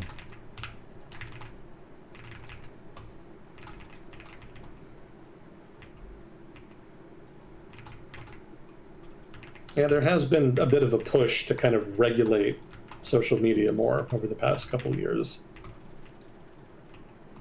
You don't hear too much about it because it kind of happens in fits and starts. There will be hearings, there will be commentary. That's an official thing. That's like you're supposed to by law consult the public before you make a big change.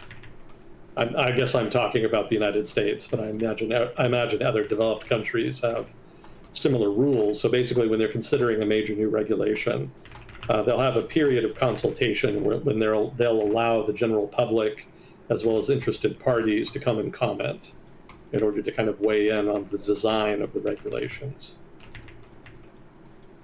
So this process can take a lot of time, because obviously there's a lot of people that want to have a say. So just the period of hearing everybody can take time. But then what happens is that there are revisions based off of the feedback to the regulation. And so then they'll redesign it, and then they'll have further consultations, and then they'll have further revisions. And so it creates a feedback loop that delays final implementation pretty considerably. That's how it can work anyway. It doesn't always work. Sometimes they're able to move forward relatively quickly with a rule if it isn't too controversial. But if it is controversial, or certainly if it significantly inhibits the business activity of a large corporation or a large industry even, generally then you get a lot of feedback. You're going to get a lot of lobbyists weighing in. And you can bet that they're going to go out of their way to try to delay implementation as much as possible. So consultation is one of the ways to do that. So that's not to say that consultation is a bad thing. It's actually a very good thing. So, you should not think that getting rid of consultation is the move here. You definitely want governments to consult the general public before they make big rule changes. I'm just saying here that one of the reasons the push to regulate social media has not seen as much progress as people would like is because they're trying to do, that is to say, the government, as well as agencies responsible for writing and implementing the rule, are trying to do their due diligence as far as designing the rules, which is very difficult.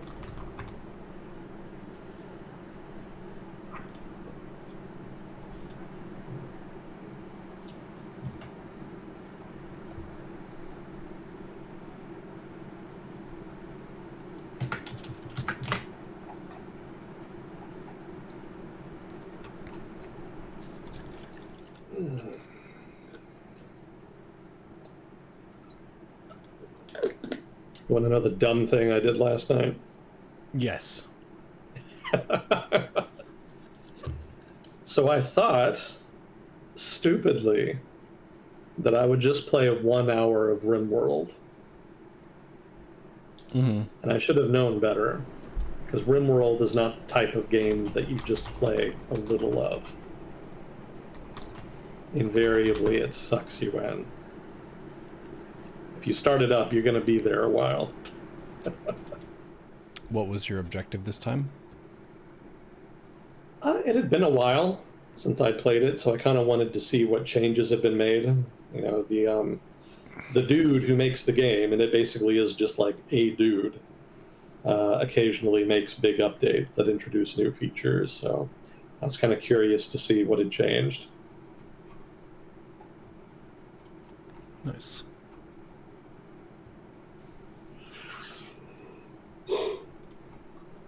I'll probably buy one of the newer DLC before too long. He seems to release one new DLC a year. I didn't think too much of last year's, but this year's seems to be pretty good. So I'll probably pull the trigger on that when there's a sale. Nice. Which is rare. RimWorld is one of those games that never goes on sale. When they have a discount, it's like 10% or something. It's not much. But he makes a lot of money off of it because the game's so popular, so he gets away with it.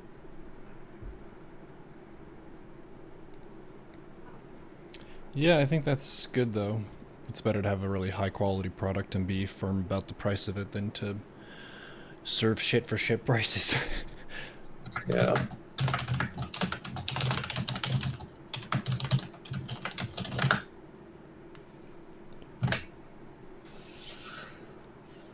I don't know if BG3 has gone on discount, but that's one of those games that was basically an instant classic upon release. So for it to be its usual price makes sense.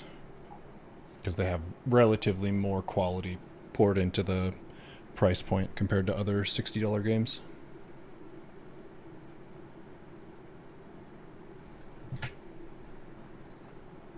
Well, did you want to hear about Bangladesh? Sure. What's happening there? I don't know. It's been a while since we've talked about it, and I don't know how much you maybe remember. But they had the two political parties led by the two women. Sheikh Hasina was one, and then what's her face was the other one. Her name slips my mind. But two prominent female leaders who had basically been sparring with each other for like 30, 40 years.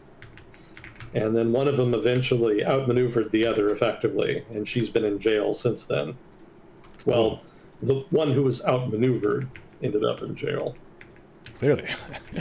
Yeah. So that resulted in a de facto one-party state. It was never really officially one party, but the opposition boycotted successive elections, so the Awami League ended up basically running a one-party state. Which her political opponents did not much appreciate, and finally resulted in mass protests, I think a year and change ago. And much to my surprise, she actually fled the country. I think it had to do with the army basically refusing to crack down on the protesters. Mm-hmm. So she felt like she was losing control, and so she bailed out. And the result is that ever since, Bangladesh has been run by an interim government, while they try to rebuild, basically, electoral institutions so they can hold a new election. Damn.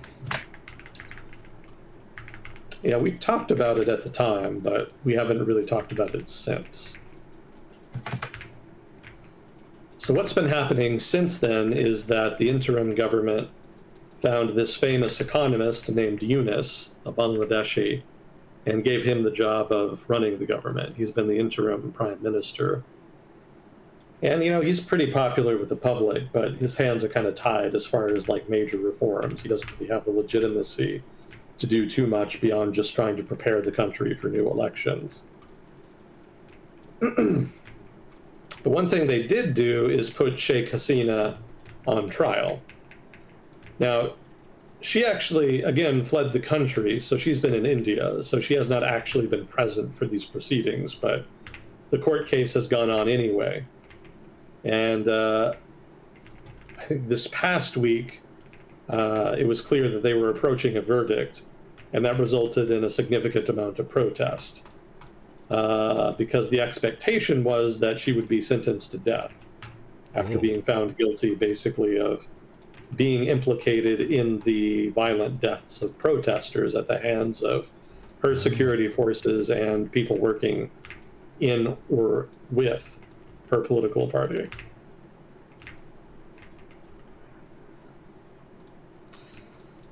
So her party staged mass protests. Well, I shouldn't say staged, but people who either support Sheikh Hasina or people who are dubious about the BNP winning power hit the streets and were demanding that the trial basically be delayed or canceled or what have you, because they thought it was politically motivated and that she was not actually getting a fair trial. And so there was some unrest in Bangladesh leading up to the verdict, which was finally released. And the critics were right. She was found guilty and sentenced to death. Whoa. So she's probably not coming back. Yeah. That's probably it for her in Bangladeshi politics for the foreseeable future. Yeah, the pro-Awami League folks in Bangladesh are upset about it, but there's not much they can do about it. And it's not clear if they'll be able to run in the new election, given that the party is basically her party. Mm-hmm. So we'll see how that all shakes out.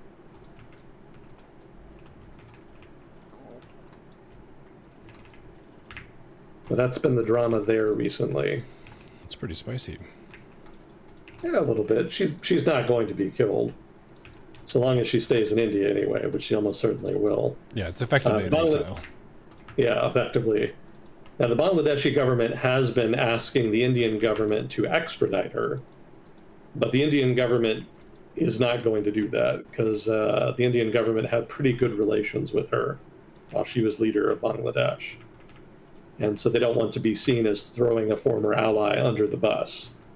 It kind of sets a bad precedent for, other would-be allies leading other countries that the Indian government wants to project its influence into. At the same time, though, there's some pressure within India to do it anyway, because Bangladesh has never really had great relations with India. Even going back to the post-independence period, when you would think they would be really good, they were still not great. And so the result is that there's some tension over whether or not to kind of move forward. I mean, I don't think they're going to extradite her just full stop, just because of the implications. It sets a bad precedent. But it's not like a clear-cut choice. There is kind of a debate to be had there. Because Bangladesh, if it does not have good relations with India, is almost invariably going to get closer with China. And that's actually exactly what the Bangladeshi interim government has been doing for the past year. They don't want to be overly dependent on India. They would prefer to hedge their bets so that India has relatively less leverage over them. So the Indian government not extraditing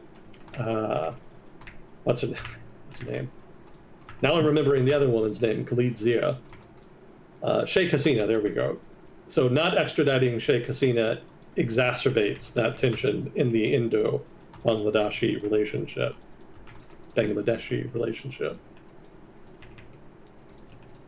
and it's going to incentivize the Bangladeshi government to kind of seek out other partners.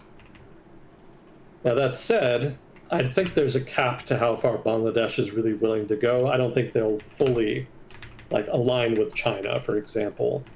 I don't think that's realistic, both because the Indian government would really go after them if they try to do that, but also because there's not really much incentive for Bangladesh to do that in the first place. Wanting to hedge your bets and have relationships with as many other countries as possible in order to kind of hedge the influence of one paramount power in your region, that's very different from just fully trying to align with another power to offset the power of another power. So Bangladesh here is just trying to recalibrate its foreign policy rather than trying to fully break from India, which is pretty reasonable, and that's happened in the past.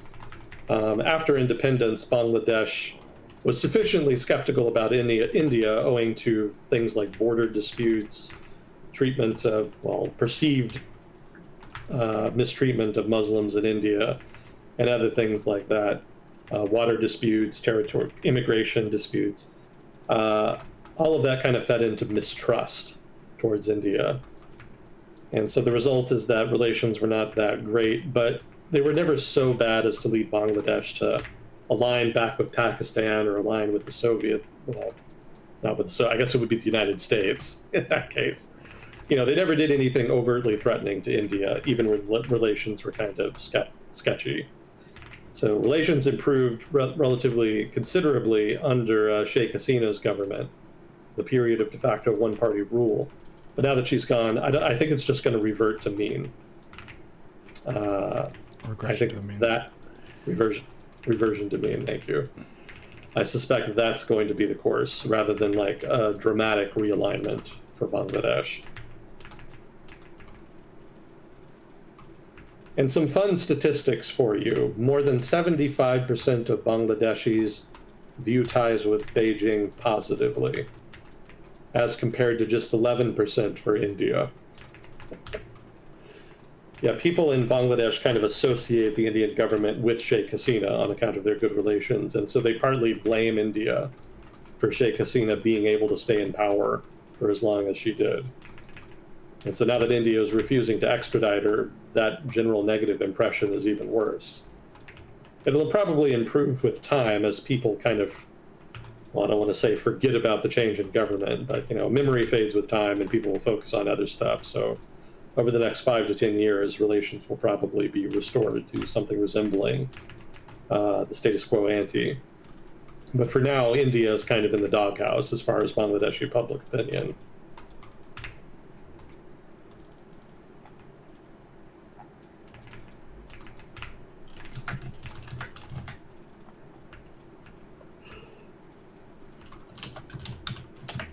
How are we doing on time? Been going for about 2 hours.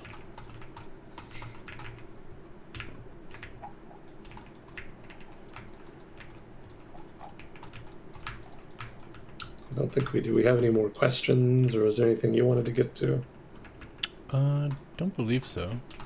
So if it is a slow week, we don't need to do 3 hours necessarily. It kind of has been, but we also haven't done the trade update in a while, so there is a little bit of a backlog. Gotcha. So if there's nothing else we want to get to, I can dive into that, and that'll probably take up a good chunk of the remaining time. Sweet. Okay,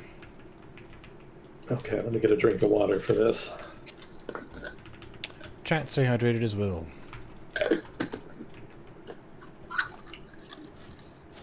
Okay, so it's been probably more than a month since we've done the trade update. There's definitely stuff happening.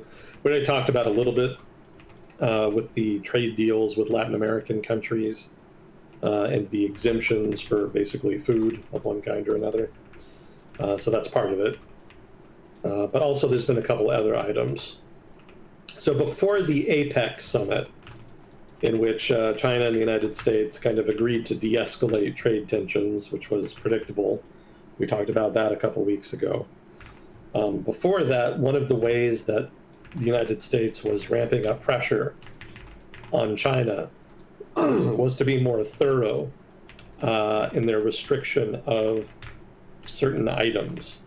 that could be imported from China into the United States. Generally, when people talk about Sino-American competition, they're focusing on tariffs or export restrictions. But there are actually import restrictions as well, although these aren't really as prevalent as the export restrictions. So, for example, there are certain items like Chinese semiconductors of various types, Chinese routers, basically Chinese telecommunications equipment in general, that are not supposed to be imported into the United States because they are labeled by the US government as a national security threat. Now, historically, and by historically I mean like over the past 10 years since Sino-American competition has nominally been a thing, they have focused mostly on individual items. So if they ban a particular type of chip, for example, they ban the import of the chip, but it actually was still legal to import Chinese stuff that had that chip in it, which raises a problem, right? Because if you want to evade the import restriction, you could buy stuff that had the chip you wanted in it, and then take the chip out and use it how you wanted. So that's been the loophole. So over the past month and change, the Trump administration has moved to close that loophole. And interestingly, it's the FCC that's taken the lead on this. For those of you who don't know what the FCC is, it's the Federal Communications. What? What is the FCC? Good question. Let's look that up. Federal Communications Commission. There we go. I forgot the last word. So this is the agency that's responsible for basically regulating telecommunications in the United States. So phone lines, the internet, what's the word I want? Broadcast television, cable television, etc. All of that falls under the FCC's rubric. So because that's their sort of portfolio, when the government wants to restrict the import of, say, telecommunications equipment, the FCC is generally the agency that is responsible for drawing up the relevant rules. So the FCC was then tasked recently with prohibiting not only whatever kinds of electronics, chips, what have you, that the United States has designated a national security threat. The FCC also has now moved to prohibit Chinese electronics that contain components that are themselves banned. So the electronics are technically legal to import, but if they have illegal components, so to speak, they are restricted. And they actually moved pretty quickly after drawing up the new rules to try to get US companies to stop selling these goods in the United States.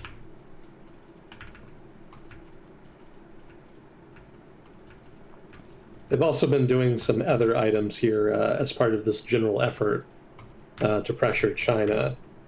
They went after specific companies, not just general goods that were banned. So Huawei, ZTE, China Mobile, China Telecom, all of these were added to the quote-unquote covered list, which basically means that they're sanctioned.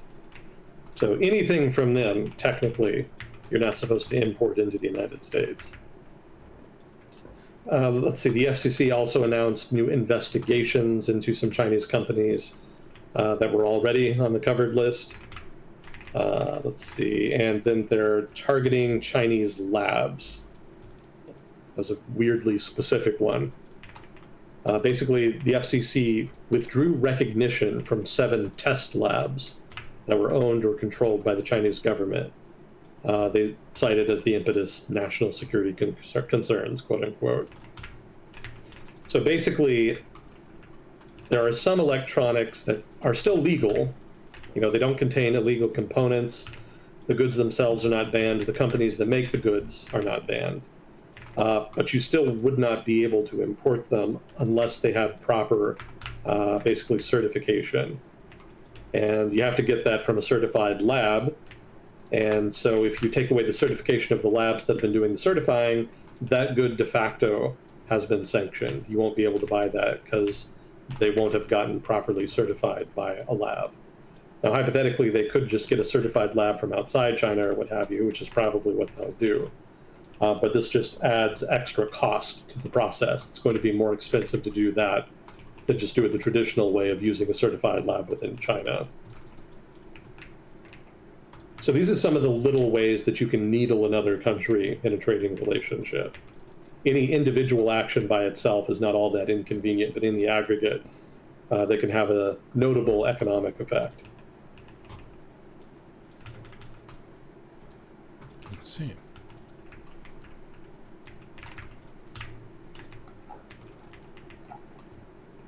So let's see. The FCC was doing that.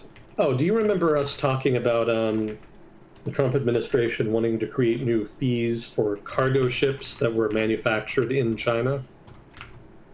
I don't recall that. Okay. So, brief review. The Trump administration wanted to create an incentive for shipping companies to buy ships made in the United States. At least this is the logic that they discussed publicly. It could be something else. But the idea that they had is that they could force cargo ships, they could force companies, rather, that use cargo ships manufactured in China to pay a higher fee when they dock at American ports. And the idea was to set that fee sufficiently high as to disincentivize shipping companies from buying from China nominally so that they would buy more from the United States. They said that they would do this, but that it would be a while. That's basically how it shaped out. They talked about it, they drew up rules, but they didn't want to actually move forward until later in the year. But now that later in the year has come, they actually have moved forward with the rule. And so there has been some discussion about the impact at this juncture. Unsurprisingly, the effect of the rule has not been to increase the sale of US-made ships. The US shipbuilding industry just doesn't have the chops for that. It has had the impact of significantly impeding demand on the international market for Chinese-made ships. So in so much as that was an objective, they've been fairly successful. It could be that there's a kind of metagame happening here where none of this was actually about trade at all, but more about trying to damage, so to speak, China's shipbuilding capacity, which would be a major asset in the event of a conflict between the United States and China. So anything that kind of undermines that is useful, strategically speaking. I would point out that if this is what they were doing, then this is a more complicated plan than virtually anything the Trump administration has done up till this point. If this is ascribing this to their foresight and planning would be to ascribe a level of foresight and planning that the Trump administration has not exhibited over the course of the past year. So I'm pretty dubious that's the case. I think they probably did just want to do this as a relatively minor measure to drive more demand into U.S. shipbuilders. But U.S. shipbuilders just, again, are not competitive, so that hasn't shaken out. But Chinese producers definitely have been struggling. There was actually a major spike in orders early in the year after the announcement that the Trump administration wanted to do this. And basically that was international markets wanting to try to buy stuff before the rule was implemented, before Chinese stuff became more expensive. But once the rule was actually implemented, that slowed down over time, and then once the rule was implemented, there was a pretty notable decline in demand for Chinese-made ships. So something of a strategic victory there for the United States, although American shipbuilders will not be getting a whole lot of benefit about it. The unintended consequence is that there has been a notable increase in demand for ships from China's shipbuilding competitors in South Korea and Japan. So again, it could be that this was intended all along, basically to drive demand for ships away from China, away from Chinese producers towards South Korean and Japanese producers, both of whom are, both countries of which are allies of the United States. But again, I'm pretty dubious they had that level of foresight. More likely they just wanted to pressure China as part of an overarching pressure campaign in the trading relationship to try to get them to make concessions.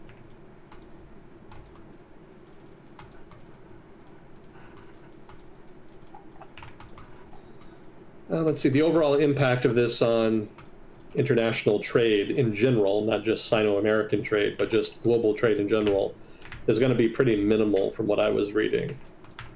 There's going to be minor inconveniences for all parties involved, but nothing overly dramatic.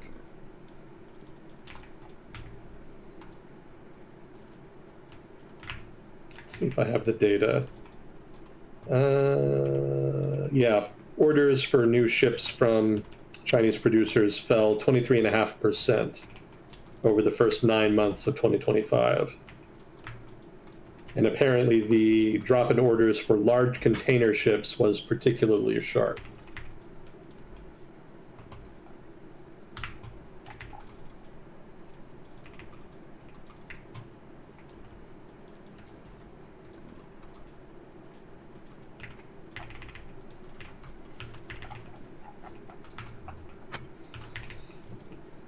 Have you ever heard of Nexperia? Nexperia, no? What's Yeah. that? So they're a European chip maker, which has operations in both Europe and China. And they've been in the news quite a bit recently, the past couple weeks. It's been quite the little item in the Sino-European trading relationship. And so the short version is a couple years ago, a Chinese firm actually bought Nexperia. And that led to some concerns about just what they were going to do with the company, in terms of, say, handling the intellectual property, or maybe even just moving the company lock, stock, and barrel back to China, something like that, which would be a problem because it's a Dutch company, and the Netherlands doesn't have a whole lot of big companies like that, so they prefer to keep them when they can. So the drama, to get more into the details, basically has to do with WingTech, which is the Chinese firm that bought Nexperia. And WingTech has come under a pretty significant amount of scrutiny, both in Europe and the United States. Some of it justified, some of it maybe just an excuse to try to get a Chinese company that owns a strategic asset in the West to divest themselves of that asset, so that the West can be strategically more secure, basically. It's a little hard to judge just what the real impetus is, because of course everybody is kind of obfuscating their real motives. But in general, to just kind of go through the different ways that I almost said Wingstop. All of the different ways that WingTech has been targeted over the past year. Let's see. In the US, it was already sanctioned. It had already been placed on an entity list in December 2024, nominally for quote-unquote national security concerns. In the UK, Nexperia was forced by the government to sell a silicon chip plant, basically its only silicon chip plant, in Newport. And this was after some parliamentarians, I guess would be the technical term, in the UK expressed concerns about, you guessed it, national security vis-a-vis Chinese ownership of Nexperia. It actually still owns a facility in, apparently, Stockport, but the silicon chip plant had to be sold off. So this is all stuff that's happened over the past year and change, but the real drama has been in the past couple months in the Netherlands. So the Dutch government actually full-on seized control of Nexperia. They did not force WingTech to sell it, they just basically nationalized it. Now, you can probably guess what the impetus was, or at least what the excuse was for the Dutch government. National security concerns, as always. There is some interesting background as far as WingTech. Apparently, in the months leading up to the seizure, there were allegations about the owner of WingTech possibly planning to move the company's European production to China. Now, this is in addition to some allegations about governance shortcomings in WingTech. Apparently, there had been some kind of kerfuffle between the company's leadership and shareholders about some of the decision-making. So between that and the allegations about moving production, there were enough concerns in the Dutch government about the possibility of losing a major strategic asset to pull the trigger on nationalization. Oh yeah, regarding the aforementioned shenanigans, apparently the Wingtech chairman, Zheng Xizheng, I'm butchering the pronunciation, I apologize, I cannot speak Mandarin for shit. He was suspended from Nexperia's board by a court earlier in October 2025. Didn't say why, just that he was suspended. So that could have had to do with the governance shortcomings thing that was mentioned earlier. Now, as you might guess, because Nexperia had significant holdings, production, that is to say, in China, and because Wingtech itself is a Chinese firm, the Chinese government didn't really like that the Dutch government moved forward with nationalization. So the retaliation came in the form of the Chinese government ordering Nexperia's Chinese-based manufacturing, what's the word I want? Factories, let's say. The Chinese government had Nexperia's Chinese factories detach themselves from Nexperia. So technically, they are under the name of Nexperia. That hasn't changed, but the factories in China are now refusing to take orders from the company's leadership in Europe. And again, this is most likely at the behest of China's government in Beijing. So the result has been a standoff. The Dutch government has nationalized a major asset of a Chinese company, and the Chinese government has responded by de facto nationalizing, or at least breaking off, the Chinese assets of that company. So negotiations on what to do about this are ongoing, but in the meantime, it seems like the Dutch here have made a power play to try to preserve a major asset,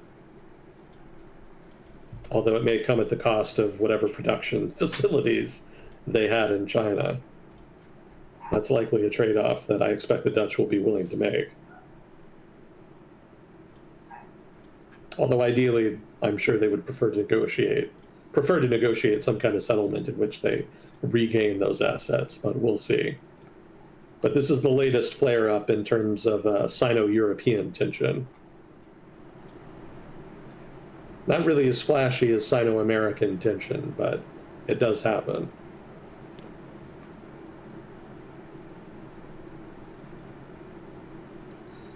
So, the Trump administration, this is the next topic, made some noise about price controls, which is a little disconcerting. You really never want to hear an administration as dysfunctional as this one talk about price controls. That should be a concern for most anybody. But what the Trump administration really meant here, as has come out after the fact, is that they wanted to set price controls for certain strategic goods like rare earths in order to ensure that they could be, that is to say, in order to ensure that American producers of those strategic goods would be able to turn a profit. So what they had in mind specifically is a price floor for things like rare earth producers in the United States, so that whatever happens on the market, they will always be able to at least cover their costs, if not also turn a mild profit. Now, that's not to say that the price floor will be for the entire market. I suspect, although they didn't elaborate exactly, but I suspect what the Trump administration is saying is that they're going to do business with rare earth producers. They've already invested directly in some of them. But I think the military especially wants to do business directly with rare earth producers to ensure that they have a supply, given that a lot of military equipment requires, or at least is better, so to speak, with certain types of rare earth materials. And so that being the case, what they want to do here, let me see what was in the notes. Yeah, what they want to do is ensure that the companies that they do business with will be able to benefit from some minimum price in the contract that they being the military and the US government, sign with them. So it's not a price floor for everybody, it's more of a price floor in-government contracts negotiated by Washington. That's more what we're looking at. So the early panic was not, well, probably was justified, but it ended up being unwarranted. You can think of this as being part of the administration's overall industrial policy to try to become more self-sufficient in rare earths. Really hasn't been a lot of traction in that effort over the past year, but nominally, at least, that's what they say is an objective. So this fits in that. The name rare earths has such value attached to it automatically. Something that's rare is uncommon and thus hard to find and thus higher value. Exactly. Rare earths. You would never know the truth just by the name. Yep. The shit is all over the place. It's just annoying to collect and gross to refine. Bingo. Okay. Let's save that for later. We can save that. This doesn't really matter. Basically, a couple months ago, there was a tiff with Colombia.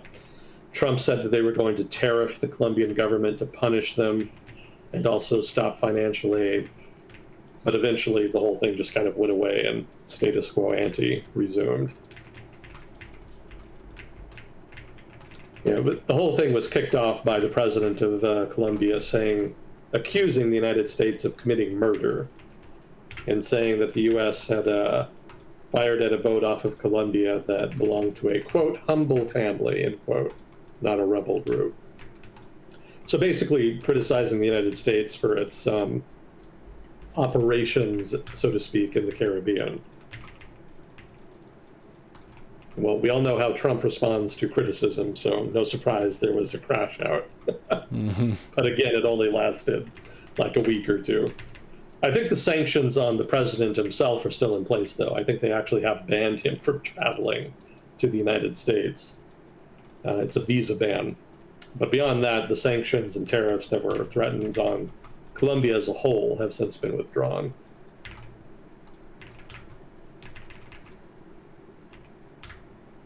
And it's really been a while since we talked about this. Here's some stupid shit from more than a month ago. So let's see, it was, okay, this would have been what do you call them? The World Series, there we go. Major League Baseball. For those of you not from the United States listening, here in the United States, the main baseball, the professional baseball league is the Major League Baseball League, MLB. And their championship series is called the World Series. And so that's often a big deal, probably more so in some parts of the country than others, but in general, it's one of the big sporting events of the year. So during the World Series, the province of Ontario in Canada decided that they were going to pay for some ads to run during the World Series that criticized the Trump administration over its trade policy. And specifically, what was in the ads was quotes from Ronald Reagan criticizing protectionism.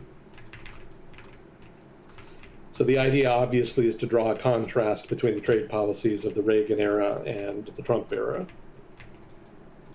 Well, the Trump administration didn't like that, and so it threatened to hike tariffs on Canada if they did not agree to suspend the ads. So the province of Ontario agreed to do so. However, they did not do so before the ads ran during the World Series. Yeah, so they canceled. They were going to run them more after the series, but they said, fine, we'll cancel them, but we're going to wait a couple of days first. So the ads actually did run during the World Series. And the Trump administration did not like that either. They said that it broke their agreement in spirit. And so they went back to threatening tariff hikes on Canada and whatnot, the general, how they are. Now, eventually, they negotiated that down. The Canadian government did. I think at one point the Trump administration actually suspended the trade negotiations with Canada over this. But the Canadian government agreed to kind of meet them halfway, and the province of Ontario did technically cancel the ad campaign. So eventually everything was smoothed out. But for a while there, it looked like the trade negotiations between the US and Canada were going to be brought to a screeching halt over a World Series ad.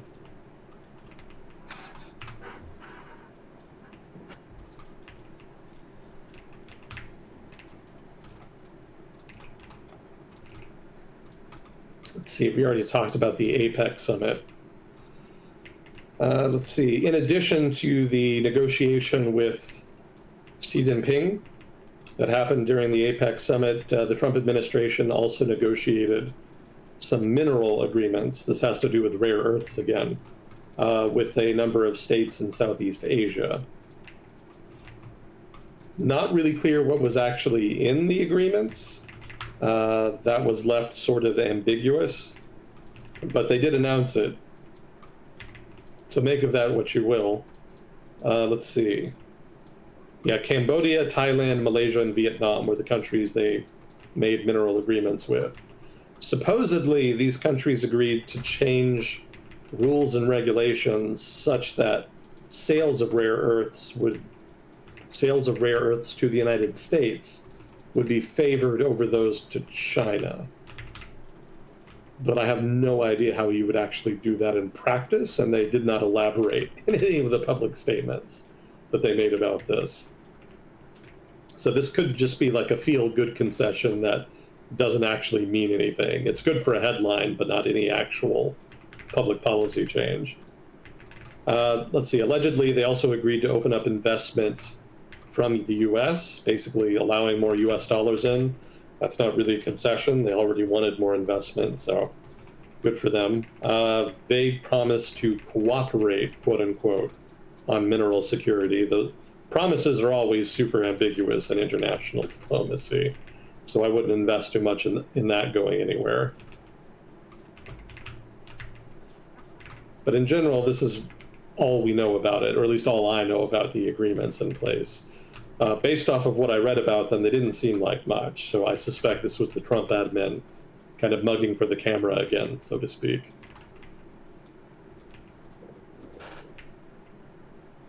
Let's see, what else did they have? There was a deal agreed with South Korea. This is a little bit substantial in that they actually did agree to lower the tariffs on South Korea from 25% to 15%. In exchange, South Korea had to promise to invest $350 billion into the United States, about $100 billion of which is going to be cash. I'm not sure why cash is relevant there, but they made a point of mentioning it in the agreement's announcement.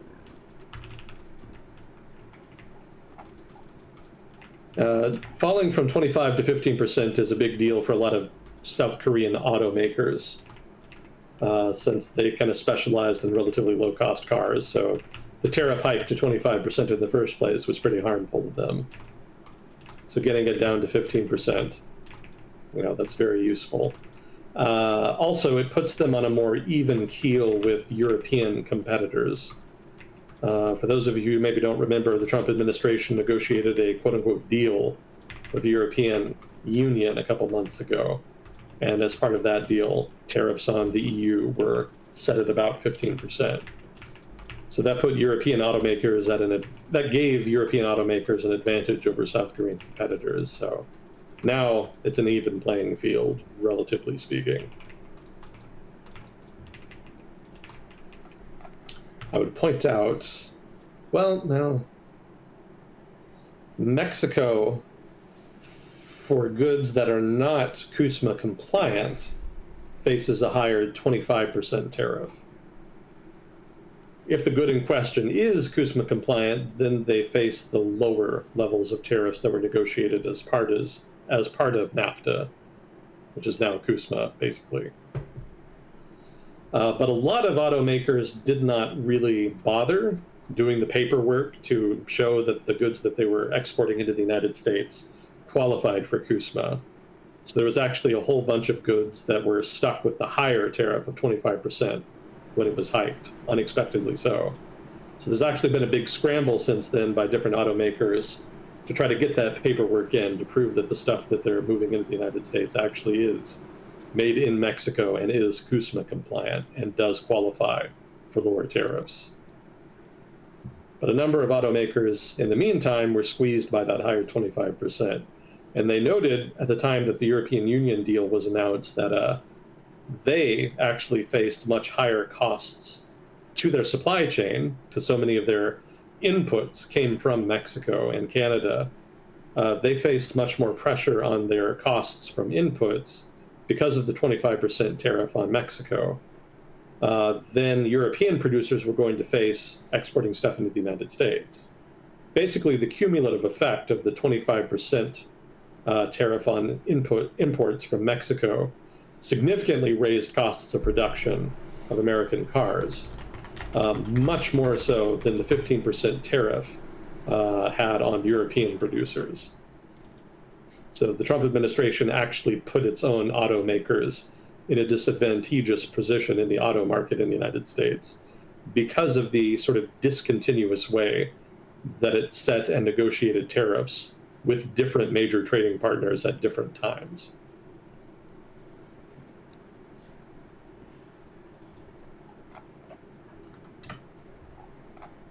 So let's see, we already talked about the Xi Jinping agreement, so I'll kind of skip over that.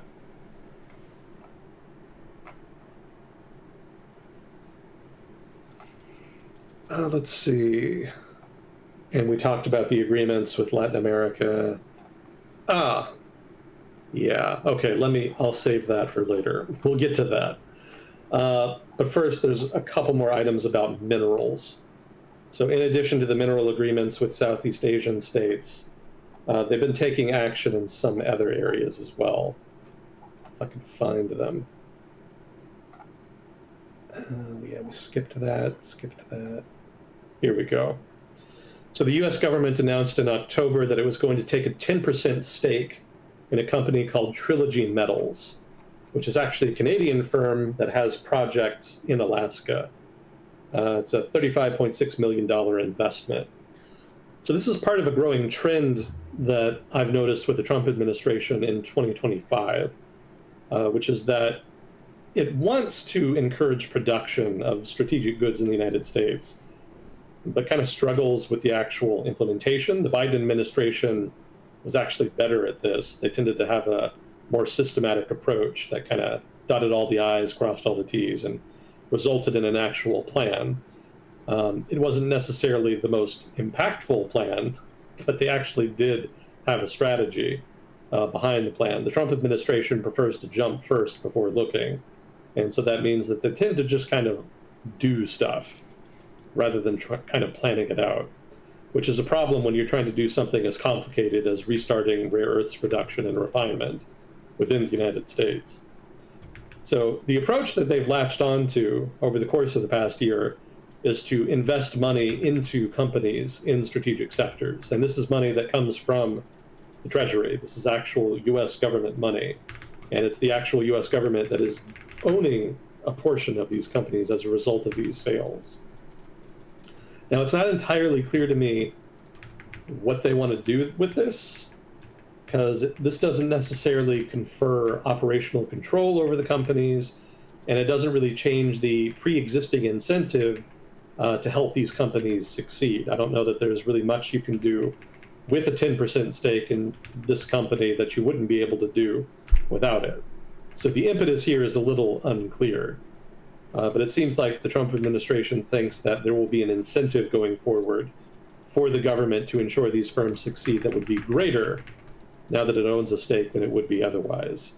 I think that's a little fanciful, but that seems to be the logic. So Trilogy Metals is just the latest example. There's two others, Lithium Americas and MP Materials, both of whom are tied in some way to some kind of strategic asset.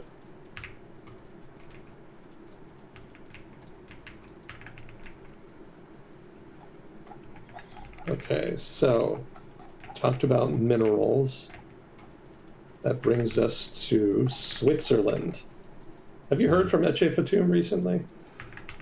Semi-recently, I think like a month ago, he checked in and said that he would be down to restart Philosoph Clock fairly soon. He Nice. has a child, so he's been focusing on fatherhood, which is valid. Those children, they always take up so much of your time and resources. Mm-hmm. Well, thank God I have a terrible personality and body. I don't have to worry about that. Humble of you, sire. Well, if you had heard from him recently, he might have been in a good mood. Because Switzerland, for those of you who don't remember, got stuck with some of the higher tariffs after the whole reciprocal tariffs imbroglio that happened earlier this year.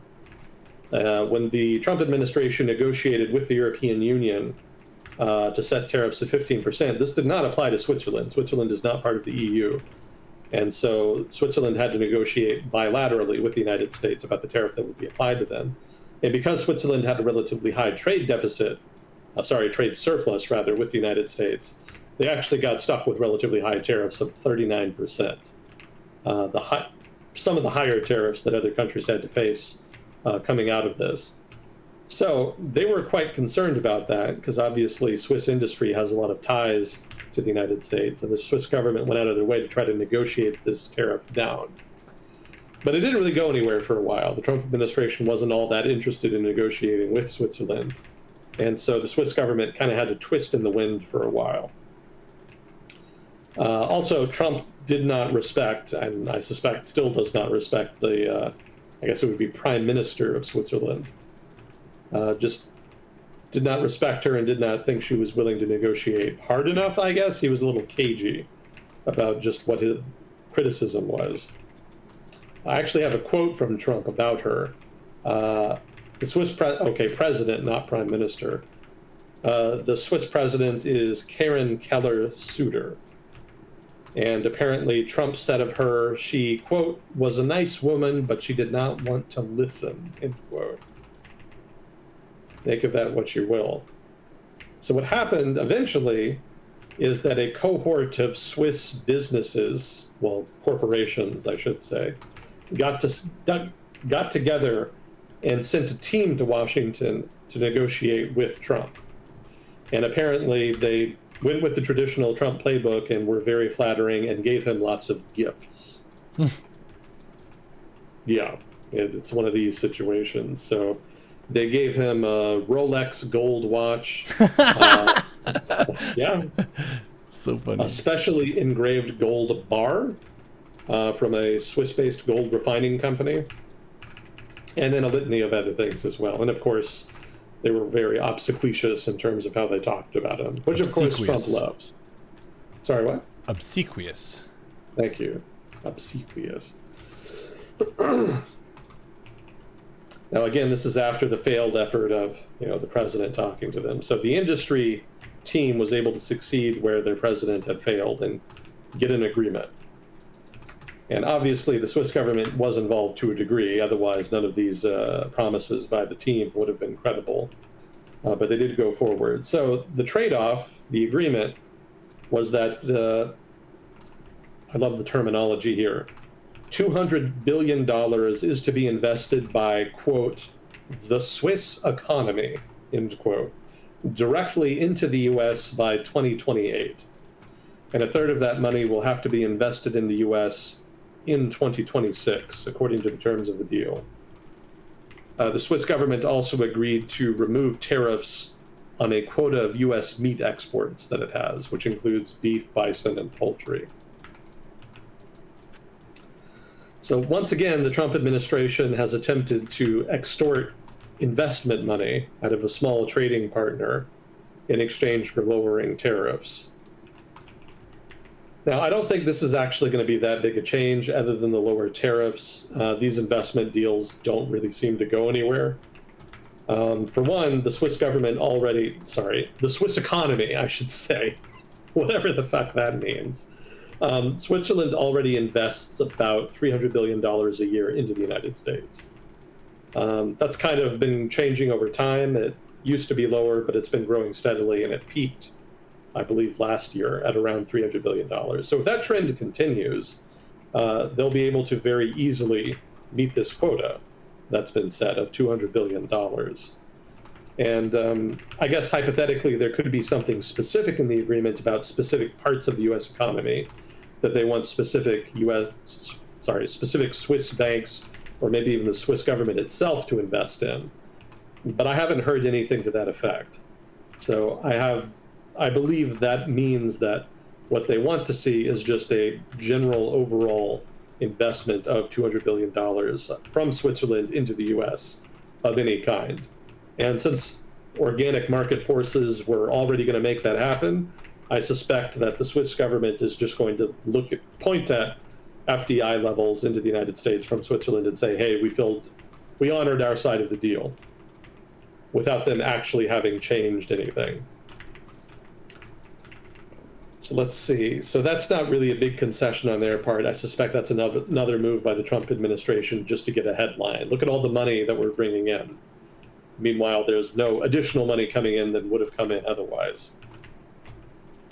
The Swiss government did lift tariffs on U.S. meat here, but the quota remains in place. I found that notable. So while that does mean that U.S. beef exporters will be able to make more money in Switzerland, it's not going to be all that much. Lifting the quota would actually significantly increase profits, more so than removing tariffs, which were probably pretty mild in the case of Switzerland. So Switzerland will be able to continue to restrict the importation of U.S. beef, but it'll be slightly less expensive in Switzerland going forward. So these are not big concessions by Switzerland here. If I'm right about the $200 billion, then that's basically a fake concession that doesn't go anywhere. They made beef slightly less expensive in Switzerland, and that's it. Like that's the trade-off that they had to make in order to get the lower tariffs. So I don't know if the Trump administration just didn't give a shit about this negotiation, or if they're just content with the superficial headline concessions. But regardless, this is a pretty good deal for Switzerland overall, if I'm interpreting it correctly. Now, in the announcement of the deal, there were some specific sectors in the United States that were talked about as potential targets of Swiss investment. Again, there was no mention of this being mandatory. This is just general stuff that they said would attract investment. And I would point out a lot of it was going to attract organic investment from Switzerland, even without this agreement. So the specific sectors include pharmaceuticals, aeronautics, apparently, and also train manufacturing, which is the bizarre one for me. I don't think the U.S. has been a train manufacturer in quite some time. Also, gold refining is apparently a part of the plan. They're going to invest in gold refining in the United States and possibly also additional gold storage. Switzerland is a major center of the gold trade internationally, so that's why it came up.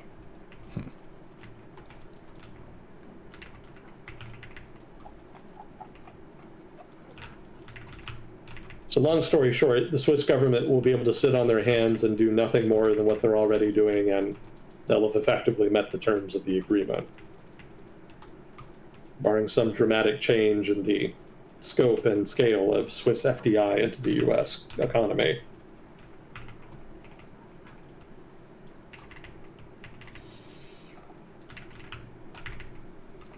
So that brings us to the South Korea-U.S. deal, quote unquote, that was negotiated during APEC. Some more details about that were released in the week or two after. Similar to the Swiss deal, for one, the U.S. will cut tariffs on South Korean products from 25% to 15%. That was already established. But there was another investment agreement that was part of the deal. So South Korea agreed to invest $350 billion total into the United States. $150 billion of that is supposed to go into the American shipbuilding sector. $200 billion of that is earmarked for industrial sectors, quote unquote. And then 200 billion, I guess I have it mixed in my notes. Either 100 or 200 billion dollars of that is going to be cash. Again, don't really know what that's supposed to mean, but the Trump administration is very proud of it. Cash sounds good to people, so you can see how that would appease people. Yeah, that's as good an explanation as anybody is likely to get.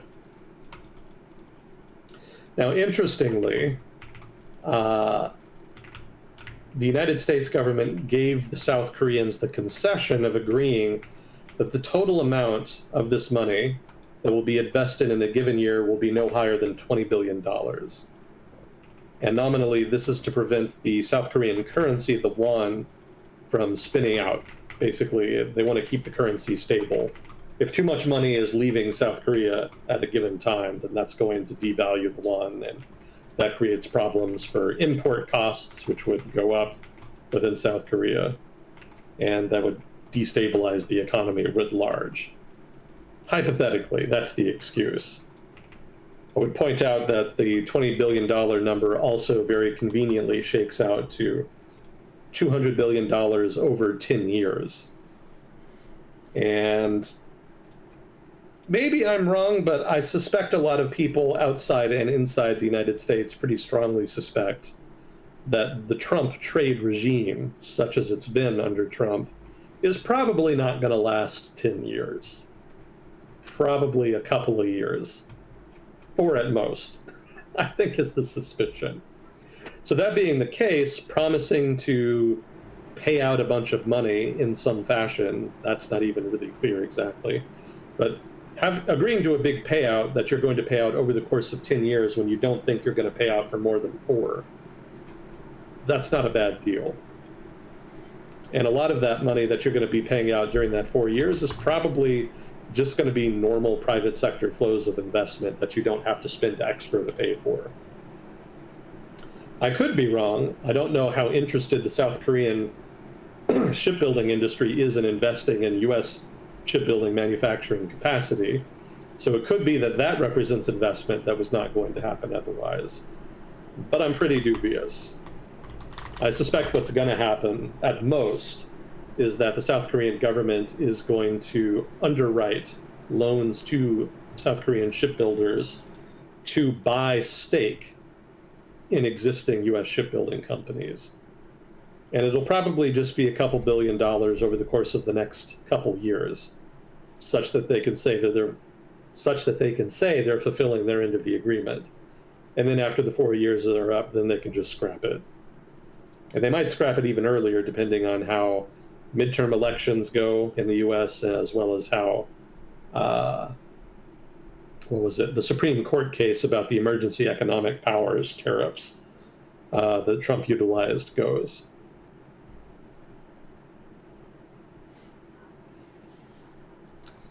Let's see, and I did have, another thing that the South Koreans were able to get as a concession from the U.S., semiconductor imports into the United States will be subject to tariffs. Importation of South Korean semiconductors into the United States. Those imports will not be subject to tariffs that are any less favorable than those for Taiwan, which is a competitor basically in the semiconductor market. So all in all, some good concessions here if you're South Korean. The Trump administration's showing some flexibility there, although, again, I'm extremely dubious that anywhere near the amount of investment dollars that were promised are going to actually end up investing in the U.S. Now, the agreement also includes some ancillary stuff. The South Korean government agreed that it would partner with the U.S. on shipbuilding, AI, and nuclear industry. Some of that is stuff that was already pre-existing. The U.S. government and the South Korean government have already been talking for many years now about cooperating on shipbuilding.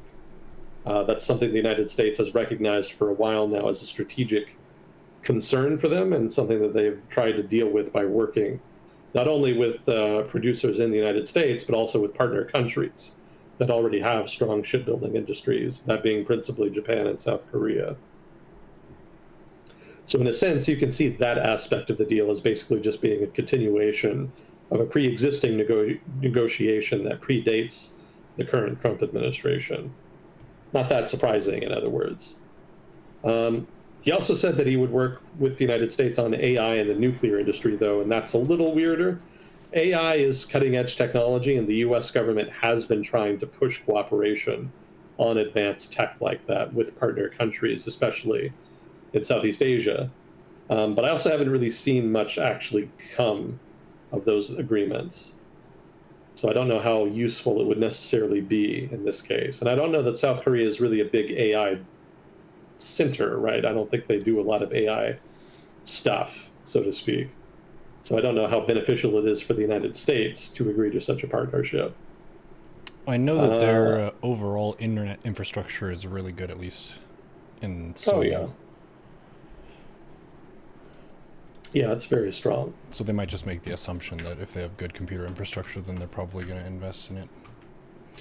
I think it has more to do with regulation. That's my suspicion. Because even if South Korea doesn't produce a lot of AI innovation, they are a large market and could be an important buyer of AI services, technology, what have you. Mm-hmm. And so I think the Trump administration, what they're doing here is leaning on them to basically buy American instead of buying Chinese, which is the main competitor. And I suspect they're asking Seoul to basically design the rules and regulations on AI in a way that's going to favor American producers. That's speculation on my part. I can't prove that, but I think that's more what they were going for. And the nuclear industry thing is just weird. This is the second time now I've seen the Trump administration try to drum up demand for the U.S. nuclear sector. He did it a couple weeks ago when he was meeting with Orban in Hungary, and they reached their little deal, quote unquote. Now he's done it again with South Korea. And once again, I'm not really sure why. The nuclear industry in the United States is a major generator of exports. I think one of, if not the top export item out of the United States is actually nuclear equipment. But that said, I've never known it to be an especially influential industry. Like their lobbying game has not really been on point in some time. But it seems like they've gotten the ear of the president, and so he's been kind of pushing more on their behalf in these negotiations with foreign countries.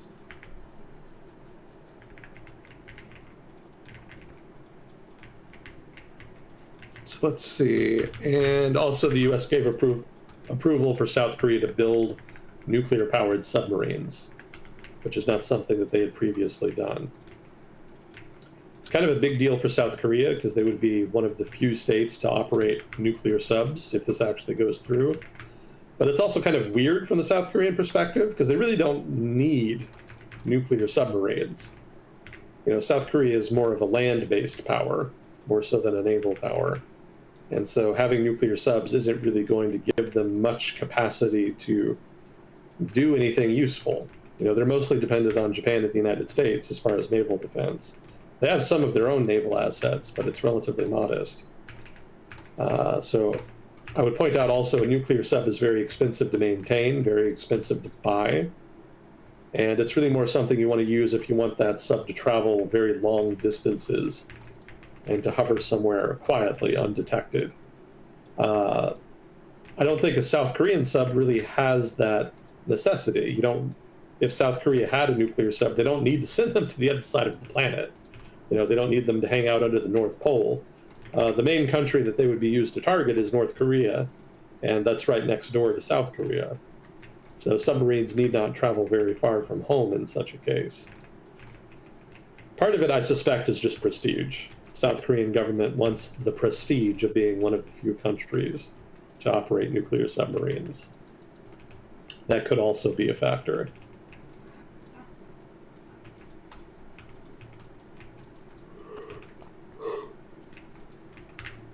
Yeah, that's kind of the intimidation or deterrent threat of showing off cool military tech. It's like, look what we have. You don't want us to use this against you, do you? This is some high-tech shit. But why do you need that high-tech shit? We don't. That's how crazy we are. Yeah, it happens. You can ask the people of Thailand about that. I don't know if you remember, but Thailand actually does have an aircraft carrier. Like, full stop. They can't really use it for anything because it's too expensive to maintain. And they don't have like a full carrier battle group to really support it. But they do have one. Occasionally they trot it out, run some war games or what have you, some exercises. But I've never really seen them try to project force with it in any way. Which leads me to think that it's either a prestige item or that it was originally intended to basically become part of a larger American task force in the event of a conflict that involved both countries. So if you are allied with a country that's much more powerful than you, one of the things you can do as far as doctrine and in designing your military is you can design it to be complementary to the military of your larger partner. So, for example, for a long time, Japan invested heavily in anti-submarine warfare, such that its navy heavily specialized in that. It couldn't project force because they couldn't build aircraft carriers and whatnot, but they didn't build other stuff that would have allowed them to project force either. Instead, they focused pretty narrowly on anti-submarine warfare. And part of the reason they did that is because they wanted to complement the American Navy. They couldn't really contribute too much to the U.S. Navy's effort in a potential conflict because of their inability to project force. But anti-submarine warfare, you don't need to project force to do that. And so what the U.S. Navy could have enjoyed in the event of a conflict with, say, China or Russia is significant support from the Japanese Navy in suppressing the threat posed by Soviet or Chinese submarines. So if the Japanese had not done that, the Japanese Navy would have been much more balanced and they could have done more stuff that a normal Navy could. But that's not necessarily the most beneficial strategy when you're in a potential standoff with a country much larger than yours, like, say, the Soviet Union or China. So from the Japanese and also the American perspective, the optimal game theory approach to dealing with that problem was to specialize the Japanese military in into very specific niche things. So it might be that Thailand wanted to do that. That might have been what they were going for. It might be that in the event of a conflict, that Thai carrier would have been mobilized and would have joined up with the task force that was mostly American in its composition and would have fulfilled some kind of supporting role that would have been useful but not necessarily game-breaking.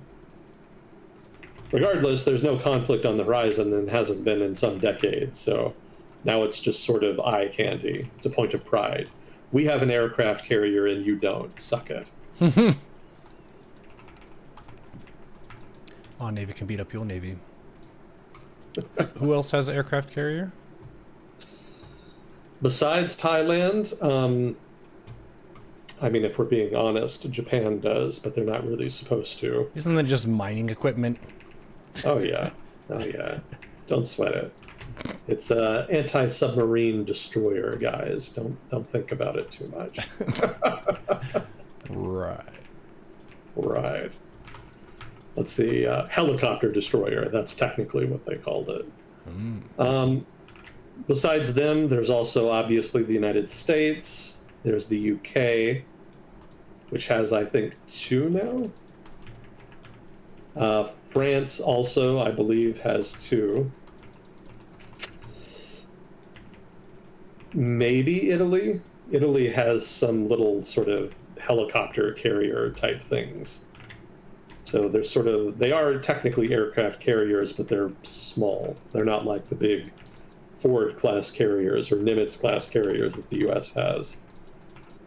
Yeah, those specialize in carrying helicopters that focus on anti-submarine warfare. So it still counts, but it's not like the real deal, so to speak.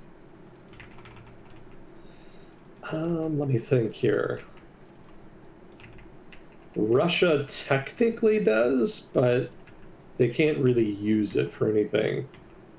And not just because they're afraid the Ukrainians would blow it up, but just because it has chronic maintenance problems.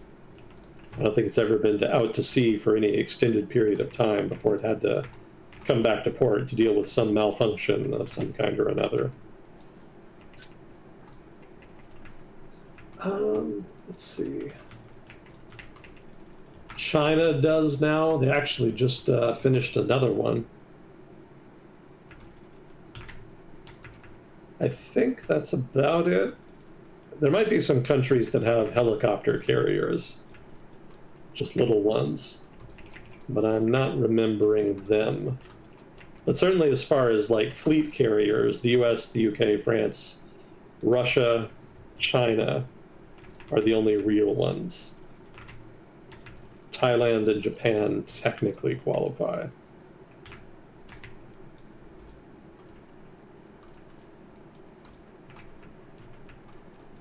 Yeah, I guess they're ridiculously expensive to upkeep.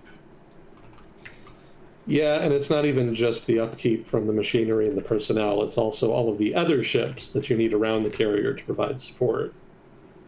You need a lot of those as well in order for the carrier to be viable. And all of those ships that are a part of the battle group also themselves have to be maintained. Mm-hmm. So when you're building a carrier, you're not just building a carrier, you're committing to build enough ships to provide support to the carrier, which means that the cost of the carrier is actually much higher than just the sticker price. It looks like you're trying to buy a carrier, but if you buy a carrier, no carrier battle group, it's going to lose. So we recommend you buy a whole carrier battle group from us. That pretty much is the case. And it can be very budget busting, which is why so few countries generally spring for them. Mm-hmm. Now, let's see. On the South Korea FDI deal, I wanted to note that the amount of South Korean FDI that goes into the United States every year for the past 10 years has generally varied from 50 to 70 billion some dollars, roughly that range. So over the next 10 years, if that holds, then we're going to see South Korea invest something between 500 to 700 billion dollars into the United States. This is just for market forces. None of this is being co-opted by the United States. So if they do what I expect the Trump administration to do, they're just going to point to those numbers, that natural organic investment, and say, hey, look at all the money we're bringing in because of the deal that we signed. From the South Korean perspective, if that's the case, the deal is really no big deal because it's not going to require them to actually spend more than they were already spending. Mm-hmm. That begs the question of what the $20 billion cap was. If they weren't really concerned about investment destabilizing the won, then why would you agree to that? But it may be that they just went along with it to kind of humor the United States.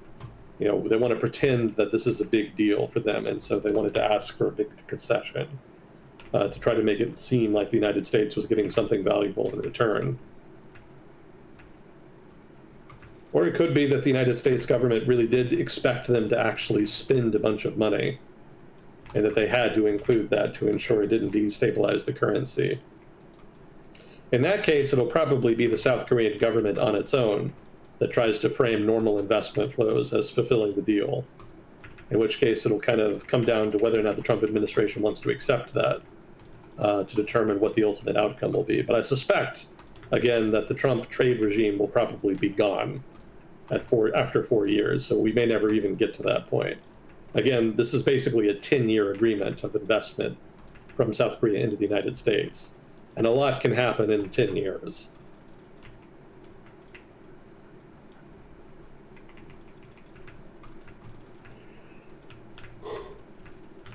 Well, let's see. A couple more items. There was a handshake agreement between the United States and the Japanese government, specifically between Trump and Takaichi. It has to do with a rare earth production cooperation agreement, the details of which have not been elaborated anywhere. So apparently there's some islands that belong to Japan that are southeast of Japan in which there is mud at a certain depth around the island that has unusually high concentrations of rare earth materials. this is apparently an attractive place to mine them. And apparently, this agreement will involve the United States government cooperating and coordinating with the Japanese government to ensure that exploitation does actually happen. But again, no mention was made in the announcement or in subsequent releases about how they would actually do that. So this is basically a vague promise to do something type agreement, like the one I mentioned before. We're going to promise to work towards an ultimate goal that is mutually beneficial later at an undetermined date in a way that will be negotiated also at a later date and which ultimately may never actually happen. An announcement Very of an announcement. Huh? An announcement of an announcement.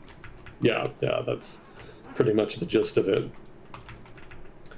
So I didn't make too much of that, but I thought it was worth mentioning just to kind of illustrate how focused the Trump administration is right now on rare earth agreements, strategic minerals, as they've called them. And then to cap us off here, Secretary of the Treasury, Scott Bessent, commented on the Supreme Court case that will judge whether or not the Trump reciprocal tariffs will be able to stay. Basically, whether or not it was illegal for them to do that, which, yes, it obviously was, and what'll happen afterwards. Since obviously, if the Trump administration has to scrap all of these tariffs that it's implemented, there's the question of why all of the other countries that he's, I don't want to say signed deals with, that's not quite accurate. That brings into question whether or not the deals that he's agreed with other countries about those tariffs will be honored, will continue to be respected by the counterparties. So Scott Bessent has weighed in on this and said that counterparties that have agreed to deals with Trump regarding trade and tariffs should continue to honor those agreements if the Supreme Court strikes down the reciprocal tariffs. And his argumentation here is that even if the Supreme Court strikes down these tariffs, there are other laws on the books that would allow them to implement new tariffs to replace them. And it will probably take the Supreme Court another 6 months to a year in order to rule on those. So Bessent's argument here basically is that even if the tariffs go away, it's just going to be temporary until they find a new excuse to implement them. And so in effect, the rest of the world should count on the tariffs sticking around, regardless of what the Supreme Court thinks about them. Some of the other provisions they've talked about as being alternative sources of legitimacy for tariffs include the following. Section 122 of the Trade Act of 1974. This is the same law through which the emergency economic powers were implemented and created. So Section 122 allows a broad 15% tariff for 150 days to calm trade imbalances. You could imagine a scenario where they implement the tariff for 150 days, and then upon the end of the 150 days, implement it again, nominally citing trade imbalances that don't actually exist, such that there's a 15% tariff de facto in perpetuity. Another one, Section 338 of the Tariff Act of 1930. This is a statute that allows tariffs of up to 50% on countries that discriminate against U.S. commerce. And the law does not really stipulate what constitutes discrimination, which means it's ambiguous, which means it would be really easy to abuse this law if you just wanted an excuse to hike tariffs.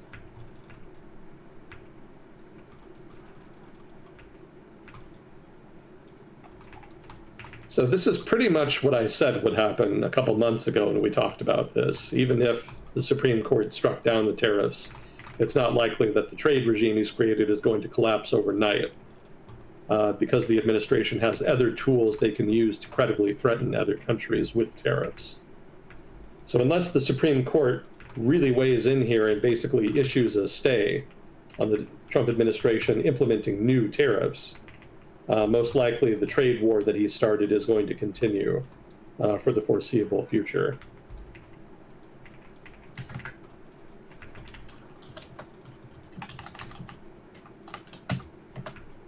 So that is your trade update for this episode. Awesome. And I imagine that got us to the finish line. Yes, sir.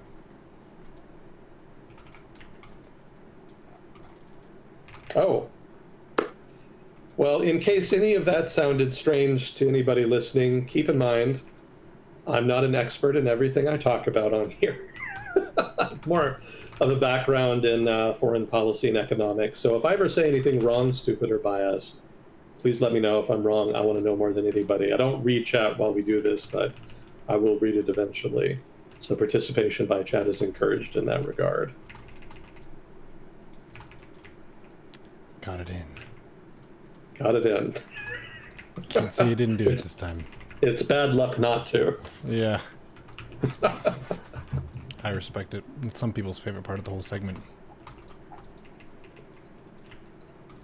I think it's Moss Neotech's favorite. He's mentioned as much. Mm-hmm. One more question, says Fuzzy Cord. One more question. All right, what do we have?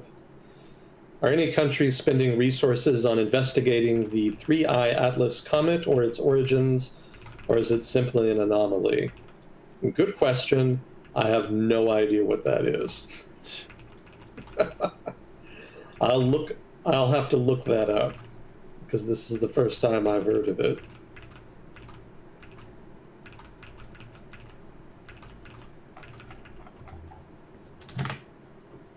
Not a very satisfying answer, but I'm unfortunately not in the habit of following astral bodies too much. So news to that effect frequently escapes me. Well, you do go to RimWorld, right? It's in space. Oh, yeah. No, actually, no, it is not technically. It is on another planet. But you don't do any actual space travel. It's a base builder, so you're just kind of... Technically, the framing for the story is that you crash land on the planet and have to build a colony to survive. I see. Although, I guess, actually, come to think of it, the most recent DLC does introduce space travel. You can actually build a ship and travel to different places. I think on the planet? Or is it to different planets? I don't recall. But that's a relatively new thing. I don't have that DLC. Gotcha. Factorio actually has a DLC that does something similar. But that's like super, super late game content. The only reason I want to buy the Factorio DLC is because I want elevated rails. That's like 1% of the content they add in the expansion in the DLC, but it's the thing I'm most interested in. What does I could it mean? do a lot with Elevated rails? What does that mean? Well, you can build railroads in Factorio already. Uh-huh. But with elevated rails, you could basically build them on pillars above ground. And if you build them that way, it would take up much less space. And space is frequently at a premium in Factorio, depending on your playstyle. I prefer to be relatively more compact. So it would be easier to move stuff around if I could just use elevated rails instead of building railroads through everything. I'm assuming that's how it works. Maybe I'm misunderstanding how they actually implement it. I haven't actually seen how it would work in practice.